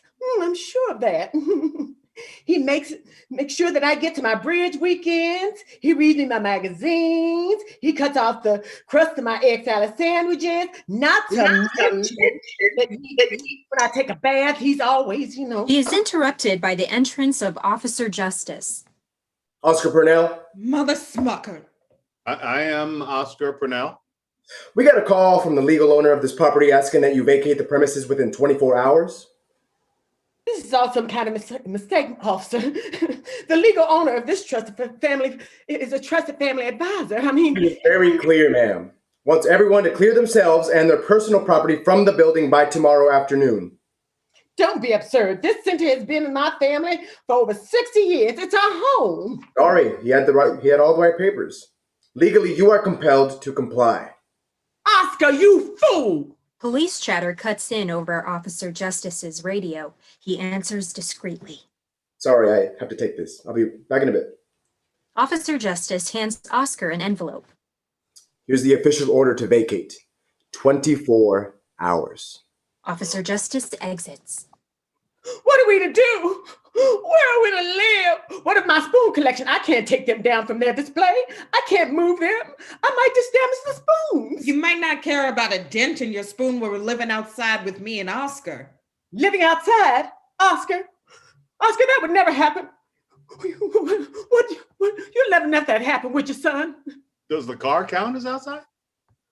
You do have a backup plan, don't you, Oscar? Is no one going to answer about the car? Your mother doesn't want to live in a car with you, Oscar, and it suddenly doesn't sound like any car I'd want to live in either. Is there a car you would want to live in? Holy moly, you guys. What is it? It's bad, real bad. Just say it. I just got back from the police station. They interviewed me. You? Why? About what? They were asking me all sorts of weird questions about you, Oscar. They asked me if I knew anything about you having porno on your computer. What? Porno. Oh, French pornon. Okay. Porno. Yes, dear. For what? Non pourquoi. What does it mean? It means sex pictures, Oscar, and it's not just that. I know what porno is. I just don't look at it. I would never look at sex pictures. I meant, why are they asking you questions about porno on my computer? I'm not sure, but it gets worse, a lot worse. How did it get worse? They think that it's illegal sex pictures. What sex pictures? Illegal how? Like horses? Horses? Why would you say horses? You said it was illegal. So your mom would write to horses sex pictures of horses? Why would you have sex pictures of horses, Oscar? I don't. It's not horses. It's revenge porn of Tad. Now I wish it was horses. What's a revenge horn? A tuba? Tad told them you had naked pictures of him on your laptop, hundreds of them. He told the police that you two are lovers. He dumped you, and so you posted his intimate photos on some website called Dickosaurus.com. Oh, like a dinosaur horn. Okay. My laptop doesn't have any naked pictures of Tad. Well, they have your laptop, Oscar, and they must have found something because they have a warrant out for your arrest. His arrest? This is absurd. Tad is behind those pictures. He has to be. Holy moly, you guys. What, dear? What is it? It's bad, real bad. Great, what now? I just got back from the police station and Tad. Yes, Val just told us the same thing. Oh. Holy moly, you guys! We know! Officer Justice enters with Tad. This is them, officer. The delinquents that won't leave my house and their leader, the sex pervert. Officer, there's been some kind of misunderstanding. No misunderstanding. Oscar Purnell, you are under arrest for the possession of illegal pornographic images. You have the right to remain silent. Anything you say can and will be held against. Please, officer. Pledging yourself to a picture of the horse might be in poor taste, but my son is not a criminal. He just loves animals. She takes out her checkbook. Surely we can make something work out of this, right? It's against the law to bribe a police officer, ma'am. Possible horse abuse at the Blind Faith compound. Over. Wow, dude. Horses. Damn. There aren't any horses. Not since he killed them for their silence. This is a setup, officer. Tad must have taken my computer and put those images on it. I would never, ever look at sex pictures. Not of Tad, not of anyone. I don't even know how they could possibly. You can explain that all down at the station, sir. What is your name and badge number, young man? Name's Justice. Justin. Justice. I'll leave a card. More like injustice. Injustice. Do you guys get it? It's okay. It's okay. Bring it down. Officer, they used to bully me too. These people just don't know any better. That reminds me of a Bible verse that I like to turn to in times like these. And Jesus said humans do have an amazing capacity for believing what they choose and excluding that which is painful. Spock said that, not Jesus. Spock. No, it was Jesus. Officer, I have tried my hardest to guide this flock into the righteous arms of the Creator, but to no avail. I have given them the best 7 weeks of my life. And for what? Yes, I may be the new owner of this multi-million-dollar estate, a small but potentially very lucrative CBD business, and a hero in the eyes of those who follow me. But what does that really mean? What does any of it really mean? I'll tell you what it means. Please don't. It means I win, and you lose. You're all pathetic. And you, Marianne, like I would ever be seen at Chili's with you. Okay, officer, give them what they deserve. Tad, a.k.a. Keith Anderson, a.k.a. Reginald Bundersmoot, a.k.a. Eugene McSprangle, a.k.a. Lil Deezer. You are also under arrest. What? Man is wanted in 4 states and 2 U.S. territories for fraud, embezzlement, animal endangerment, indecent exposure while endangering an animal, embezzlement of an endangered animal, public intoxication, and public intoxication while indecently exposing himself to an endangered animal. Not my Tad. I'm afraid it is your Tad. Officer, you got this all wrong. I'm the good guy here. I brought down this pedophile and his whole family. Well, I never. Shut up, you old bag. He's dragged off by 2 stagehands screaming, This isn't over. I'm coming for you shits. You'll see. You haven't seen the last of Tad. Tad! Ah! His real name is Eugene. He looks like a Eugene. One more thing.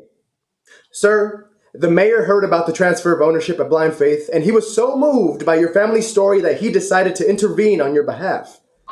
Mayor? Wait. Why would the mayor? The charges have been dismissed. Compliments of the mayor. But I never had any. Compliments of the mayor.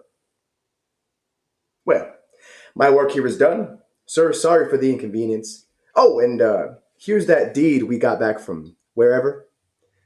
Good luck with your horses. Justice exits. This makes no sense. Well, I mean, how did the mayor? I don't see any point in rehashing the past. What's important now is the future. You're not even the slightest bit curious about how this happened? Does that surprise you? This is the man who signed away his whole life to a 2-bit con man named Bumbersmoot. As Oscar speaks, final touching music begins to underscore the moment. I would like to say something. To my daughter and her good friend Val, I've come to realize that perhaps I have been a bit out of touch in my old age. Chili's isn't the answer. Love is. I want to give you both my blessing in. Good friend. We'll take it. Love you, Daddy, even though you're stupid. Group hug. Marianne rushes in and Val is involuntarily crushed in between her and Oscar. No. Doreen gestures to the sound booth and the music stops. What happened to the hugging music? Okay, this is not how this ends. It just can't be. The actors begin to nervously look at the audience, question why Doreen is breaking the 4th wall.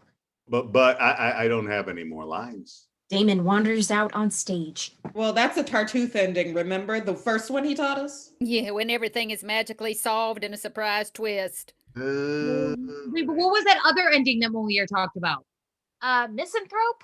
Yes, the misanthrope. The one where everything just sort of ends abruptly and not at all like you thought. That ending sounded depressing to me. What do we need another ending for? Everyone was loving the Tartuffe ending. It was going so well. Yeah, we're going to try out that misanthrope thing. Why? Because Oscar doesn't want to, and it's making me suspicious. Okay, everybody back to 1. We're starting over. Places. Everyone scrambles back to where they were when Tad's speech happens. What does any of it really mean? I'll tell you what it means. You don't. It means I win. I win and you lose. You're all pathetic. And you, Marianne, like I would ever be seen at Chili's with you. Can I hit him this time? Shh. Justice, go ahead. Yep. Nope. 10-4. Officer, what are you doing? Oh, I just got a call from the mayor. There's an emergency I have to attend to, so I'm dropping all charges. You folks get along now, you hear? What a nice young man. Officer Justice exits without unhandcuffing Oscar. Looks like you assholes still need to leave my house. The same music that underscored the previous ending begins to play. Marianne excitedly moves in for a hug, but Val stops her. Listen, Marianne, I don't know why, but I think that you should try to see this Chili's thing through with Tad. You're right. Yes, darling. I was hasty when I said I'd never be seen in a Chili's with you. That was my hubris talking, not me. We all accept that as true. I will pick you up at 8 o'clock for our wedding to each other at Chili's. Tad exits. I'm glad you finally came to your senses, sweetheart. Thanks, Daddy. You always know what's best. Tad and I will take care of you for all our days. Okay. That's enough. What? Why? Everyone relaxes their postures and sighs with relief, except for now. This misanthrope thing is creepy. Oh, thank goodness. I thought it was quite intriguing. Damon uncuffs Oscar. So, Dad, did you ever want to apologize to me for anything? Yeah, thank you, son. Does anyone remember any other endings Moliere taught us? Didn't he say something about a happy ending? Yeah, happy endings are a myth. Hard work and suffering. That's what the Bible taught us. Yeah, he said it all right, but he's French. Happy endings mean something different there. Oh, trust me. Come on, guys. Think there has to be a way to end that pleases everyone. A tragic ending. Yeah, she said an ending that pleases everyone, not an ending that only pleases you. Listen, we need to focus. The stupid play has gone on long enough. Moliere's only been here a couple of days. We've only learned 2 ways to end things. And they both suck. Well, I guess it is what it is. Sometimes you just have to accept that there's only 2 ways of looking at any issue. Shall we vote? I guess we sort of have to. All in favor of... Wait! Moliere rushes in out of breath. He unnecessarily punches Oscar, who has already stopped speaking, in the mouth. Wait, please. This is not what I intended. Permettez-moi d'expliquer. Why did you hit me? Non vois tous ces condoms, mais I wish you wouldn't prattle on like that, in that funny language of yours. This is America. We speak the Queen's English round here. Please, madame, if you will allow me to, I will explain. My friends, when I came here to Blind Faith, I fully expected to be greeted by a group of crazy religious fanatics. And while I found that to be true, I found much, much more. You see, when I taught you of my teachings, what you didn't know is that I was learning too. I was learning that as much as I thought I knew about love and faith, I still had more to understand. Oscar, your dazzling stupidity taught me that even seemingly intelligent men can be lost in the dark abyss of the ego. Damon, you'll never give up on your father, though clearly you should. This dog-like devotion impresses me as much as it inspires an ocean of pity to swell from my soul. Doreen, our brief but passionate time together in the broom closet will always shine bright in the caverns of my heart. The rest of you, why, when you see the madness unfolding before you, you do not just pack up your feathers and leave? Because you have faith, not just in God, but in one another. No matter how misguided and ill-advised, this faith is what keeps you here, together, making you a family. And it is this faith that will give you the courage to create your own destiny, write your own endings that nobody likes, long after I'm dead and gone. But aren't you already technically... Amazing grace, how sweet the sound that saved a wretch like me. I once was lost, but now I'm found. Was blind, but now I see. Well, I suppose if it's going to be a musical ending, you'll need my help. Hit it, Joan. Take it away, Granny. Mrs. Purnell takes center stage. The arrangement picks up tempo from slow a cappella to full musical theater orchestration. Choreography ensues, and Mrs. Purnell is lowered in via dance lift to sing a solo. Through many dangers, toils, and snares, I have already come. 'Twas grace that brought us safe thus far, and grace will lead me home. Yeah. There's a brief dance break underscoring the following scene. Everyone dances as they talk. Ella, I'm so sorry. I've been a terrible husband. It would be harder to divorce you than it will be to forgive you. So I do. I love you, Ella. I love you too for some reason. Ella notices Damon has pathetically danced up next to Oscar and is trying to get his attention by aggressively not caring about his attention. I think you need to talk to your son. Ella dances away. The dance becomes a partner dance. Oscar and Damon join hands and continue dancing through their conversation. Ella takes hands with Mrs. Purnell. Doreen dances with Moliere. Damon, Dad? maybe you're right. Maybe I do owe you an apology. You fired me for telling the truth. I'm sorry, son. I've wasted a lot of time being a bad father, not just to you, but to your sister as well. It's never too late to stop sucking, Dad. Give me a chance to change, and I'll at the very least start hiding who I really am. You do that for me? I do it, and that's what's important. That's the best ending I could ever ask for. A jazzy duet reminiscent of Annie and Daddy Warbucks's begins, after which Val and Marianne come out in wedding outfits. The key changes and the music begins to mimic a bridal march.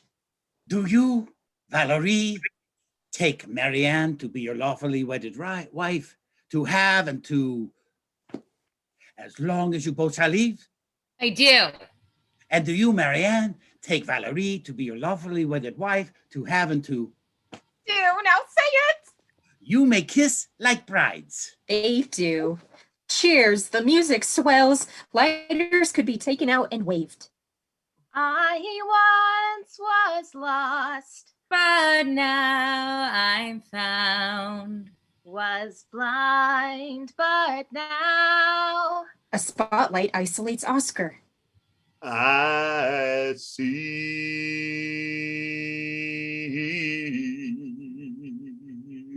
That's all, Fox. Blackout. End of play.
Hi, everybody. Thank all of you who can stay with us.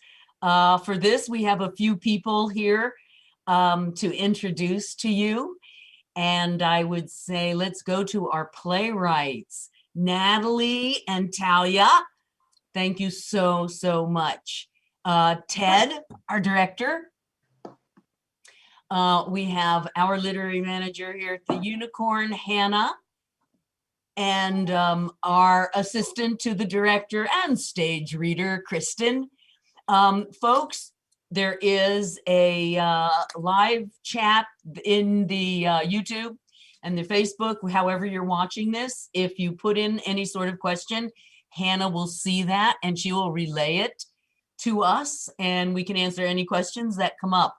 But I would love to just throw it in your courts, Natalie and or Talia, maybe just talk a little bit about this crazy weirdo experience of throwing this idea on your plate and you know, sort of being thrown into the world of Moliere, which I know I certainly was, not knowing as much as some people do about Moliere.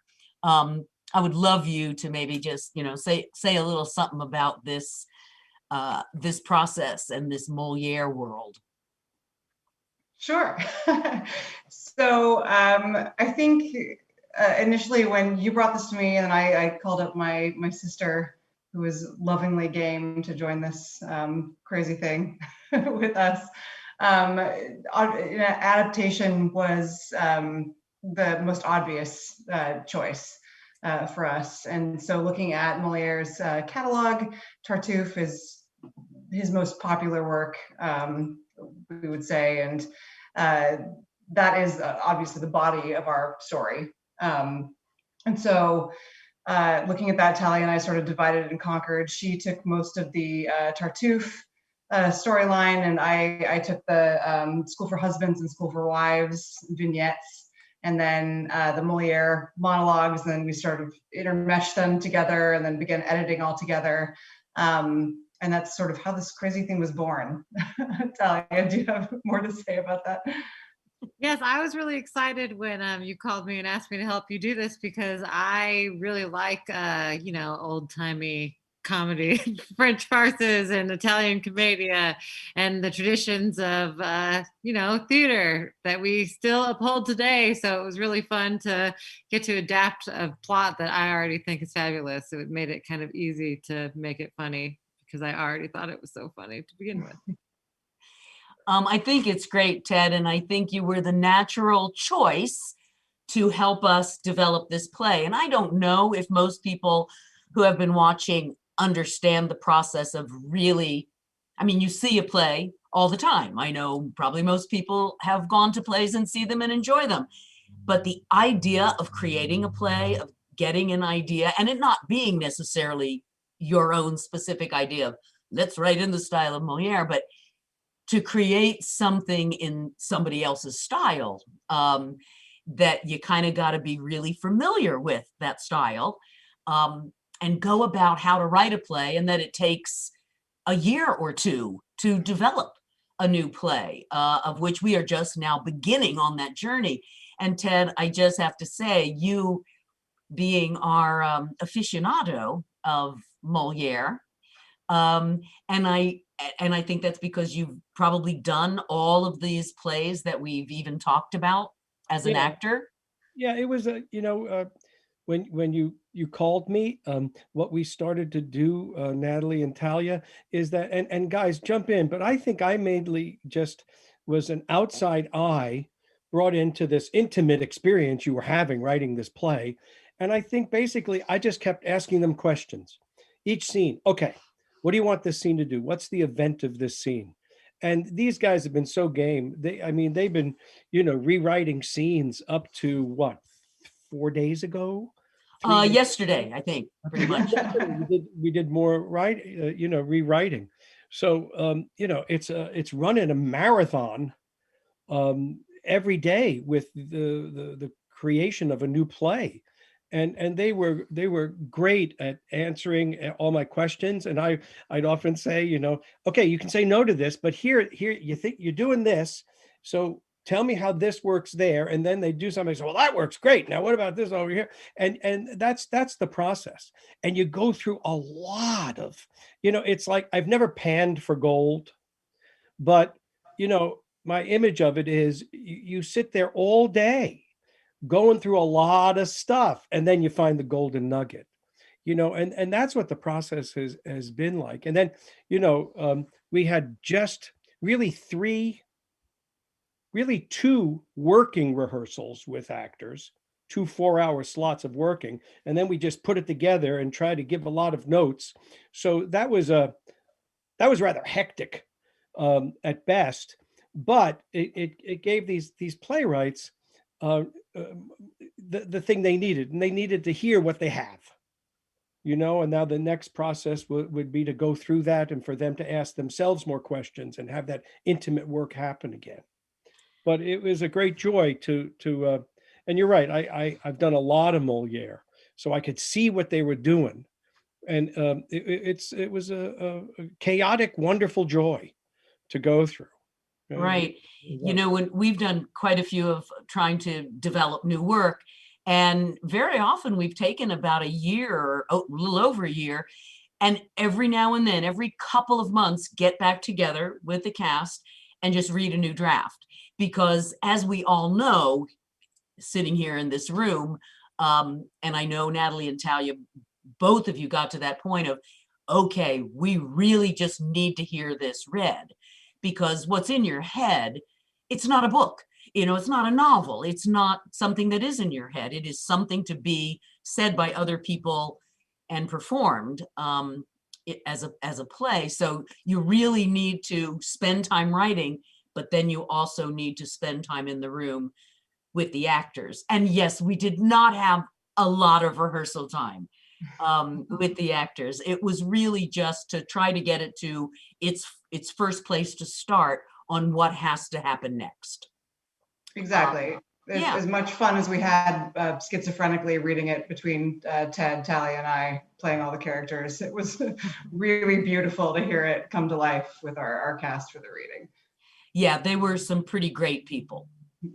You know, and of course we could never have this group because not all of them are here in Kansas City. You know, it's like, well, okay, there's some upside to this pandemic and having to work via Zoom is people can be all over the country, and because they, you know, everybody's gone to different places the last 10 months.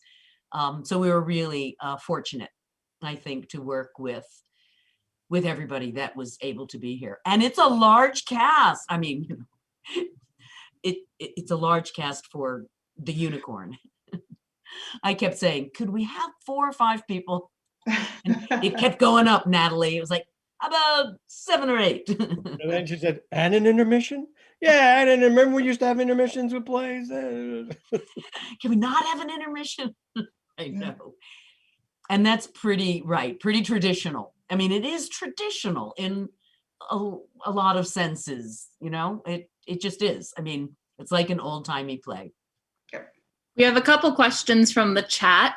The first question is from Tyler, and Tyler asks, do you see this set with a lot of doors? a very farcically traditional question to ask. Natalie and Talia? Yep, definitely. You have to have a lot of slamming of doors in any comedy. It's part of it. For sure. Another question is from Chantel. Did Talia and Natalie have to read a lot of Moliere plays to write theirs? Yep. Yeah. So I have the great fortune of having Felicia Landre as my theater history teacher at UMKC, my master's program that I almost finished with someday. She was an invaluable resource at the beginning of this, and I still do have all of my theater history notes from her class. And of course we read Moliere in her class. So. Were you how well versed were you on Moliere going into this? I was very little. And how much did you sort of have to jump in and reread or read new stuff? Because there's like a million Moliere plays. Talia, do you want to? Personally, I was fairly well versed. I'm a high school theater teacher, so I sort of have to know these things, or or the teens know and they make me look like a fool. So I did know, but I did go back and read Tartuffe mainly because this was the plot that we were going through the most, and refreshed on School for Wives and School for Husbands a bit as well. So we focused on those, but we also got to, like Natalie said, get a crash course on the life of Moliere himself and kind of his intentions while writing, which was the kind of the things we were going for, were to mimic his conventions and really stay true to what we think he would have written if he were alive today. Right, and an interesting idea, I think, to have Moliere be also in the play. Yeah, we thought that would be funny. We just like the idea of like him being completely like out of place in his like pantaloons and his French accent, and just part of it was comedy and part of it was so that he would actually be there influencing the story. Right. They had to learn something from him. Right. Exactly. Very cool. Anyone else who's watching, feel free to jump in with more questions. Oh, we have another question from Bob Evans himself. Says, did your cast bring something to their parts that you did not foresee or expect? Oh my gosh, yes. Yeah. Oh my gosh, yes. I would say, I mean, Christopher Barksdale coming in as Mrs. Purnell and Stan. I couldn't have asked for anything more, really. And that's an interesting thing you bring up, because specifically, I mean, it's a very unicornian thing to do, of course, to, you know, cross-gender cast. But that was something that you had in your head from the beginning, that Mrs. Purnell would be played by a man. Absolutely. Absolutely. In the, you know, tradition of the importance of being earnest, and, you know, that sort of thing. It was sort of, that was one of our first asks. And for future, you know, production down the line, I think we're open absolutely with all the characters. Yes, we knew we'd have to double cast it right away because we just kept adding characters. We were like, we're gonna get away with this is if we double cast the characters. So we tried to optimize the humor in the casting as well. I know when we thought about asking Manon to join us as the Doreen character, you know, it's pretty consistent with the original stuff, and it comes from the commedia, the Colombina, which is the smart aleck maid. She reminded me of years ago, and I was her undergraduate teacher. I said to her someday, you know, you really have to play Doreen someday.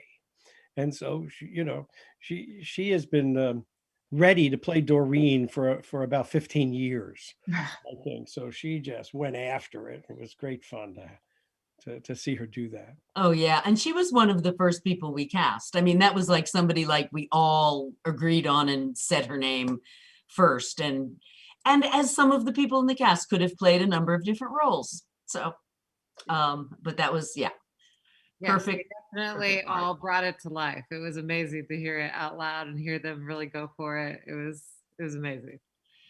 It's just, it's a style, you know, and it's, wow, you know, it's a very high style. I mean, listening to so much of what you've said, Ted, in the short, intense number of hours we've had to rehearse, of just abandonment and just going for it and not trying to be subtle or realistic, which is what we are used to now. Yeah, John Gielgud, the old English actor, has a great line. He said, style is knowing what kind of play you're in. And, you know, with a new play, we could call it a farce, but you know, it's brand new. So you got to say, okay, what style is this right here, right now, right here? Do you know? And you build it block by block. And that's the exciting part, the scary part, the rewarding part, the frustrating part. It's all in that creation of it. But it was such a, you know, I could say to these actors, you know, this is an out and out farce. And, you know, you don't get to do a lot of out and out farces. And so you have to have a different technique. And that was fun, that the play that these guys wrote made actors think about style. And it's a brand new contemporary play. So, you know, it's very complicated in a delicious way. Right. And I just think I mean, creating it as a Moliere play, it's much more complicated than, again, a contemporary play. That you know, it's usually now we're doing fewer scenes and fewer settings and fewer characters. And this is just, it's huge. And you have so many subplots going on that you really need to follow and you know, remember and connect the dots. Speaking of plots, we have a question from John who asks, what do you feel the Moliere plot line added to the piece? I mean, he's really the thread that sort of ties it all together in the end. Yeah, he added great bones because we started with a great structure. He wrote a great story and we stole it. And that's actually also in the tradition of commedia. There were like stock plots and stock characters, and you just kind of stole it and did your own thing with it. And your troupe would become famous for how you happened to steal it. So we had a great structure from which to build off of because of it. it made it easier in that way, but also a lot of pressure to not fail it. Yeah. Also relating to plots and plot lines, we have a question from Cheryl. Why did you end the play with the cast discussing the other plays / plot lines? I have to just say, the ending is brand new. The ending has gone through many lives. And yes, somebody speak about the ending. We had a Scooby-Doo ending in there for like 5 minutes. So, I mean, what we wanted to, we wanted to pay homage to obviously the source material of Tartuffe, but we also wanted to speak to his other endings and some of the commentary about his other endings as well. I mean, again, like the misanthrope ending really is just sort of a what? Wait, what? Like that's how it, okay. Like, what do you mean? Yeah. And then the Tartuffe ending is famous as well for it just kind of being like, well, everything's magically solved, so no more questions. Don't ask me the questions, nothing to see here. So we wanted to address the comedy of that in and of itself. And also we didn't want it to be like, you knew how it was going to end because you knew how Tartuffe was going to end. We wanted to change it up a little bit. And Ted actually suggested a musical ending. And I was a musical theater major. So obviously I was like, yes, absolutely. There has to be a musical ending. And then we were like, oh shit, Cynthia's going to hate this. But the thing is, that was a question I asked of a musical. But it's the one thing, America is known for the musical comedy. We invented that. So Moliere, why not go with what America gave birth to? And it's perfect with that. And then it moves into the wedding. And so many of these old comedies ended with weddings, marriages, everything's going to be okay. So I'm actually teaching comedy at my high school classes right now, and all of their plays end in a wedding, every single one. All of them. I have to say, I think that was a really great choice, to pick the happy ending and to pick their wedding, because it's a sort of a bit of a subplot that just sort of rears its head and disappears. And, it's like, what's going to get tied up at the end, honestly. And that was a really good thing to choose. I mean, I just really, I like it. It can just end on that sort of whichever play that is. And Talia knew that if we picked a song that was public domain, we could sell you on it. Well, I thought Talia was going to write a song for us. So it's one of the two. That could happen. We have a year. Right. You guys, we're going to have to sort of wrap this up. I just cannot thank everyone who is there watching. I thank you so much for being part of this. And we really welcome comments. This is part of that process. Please send any additional comments to the Unicorn. I will make sure it gets to the appropriate people. You can send it to the Unicorn News and it will get to me. But it was a joyful way to spend a Sunday night. Natalie, Talia, thank you. Ted, thank you, friend. Thank you. Good job. Thank you all. Good night. Good night, all. Night.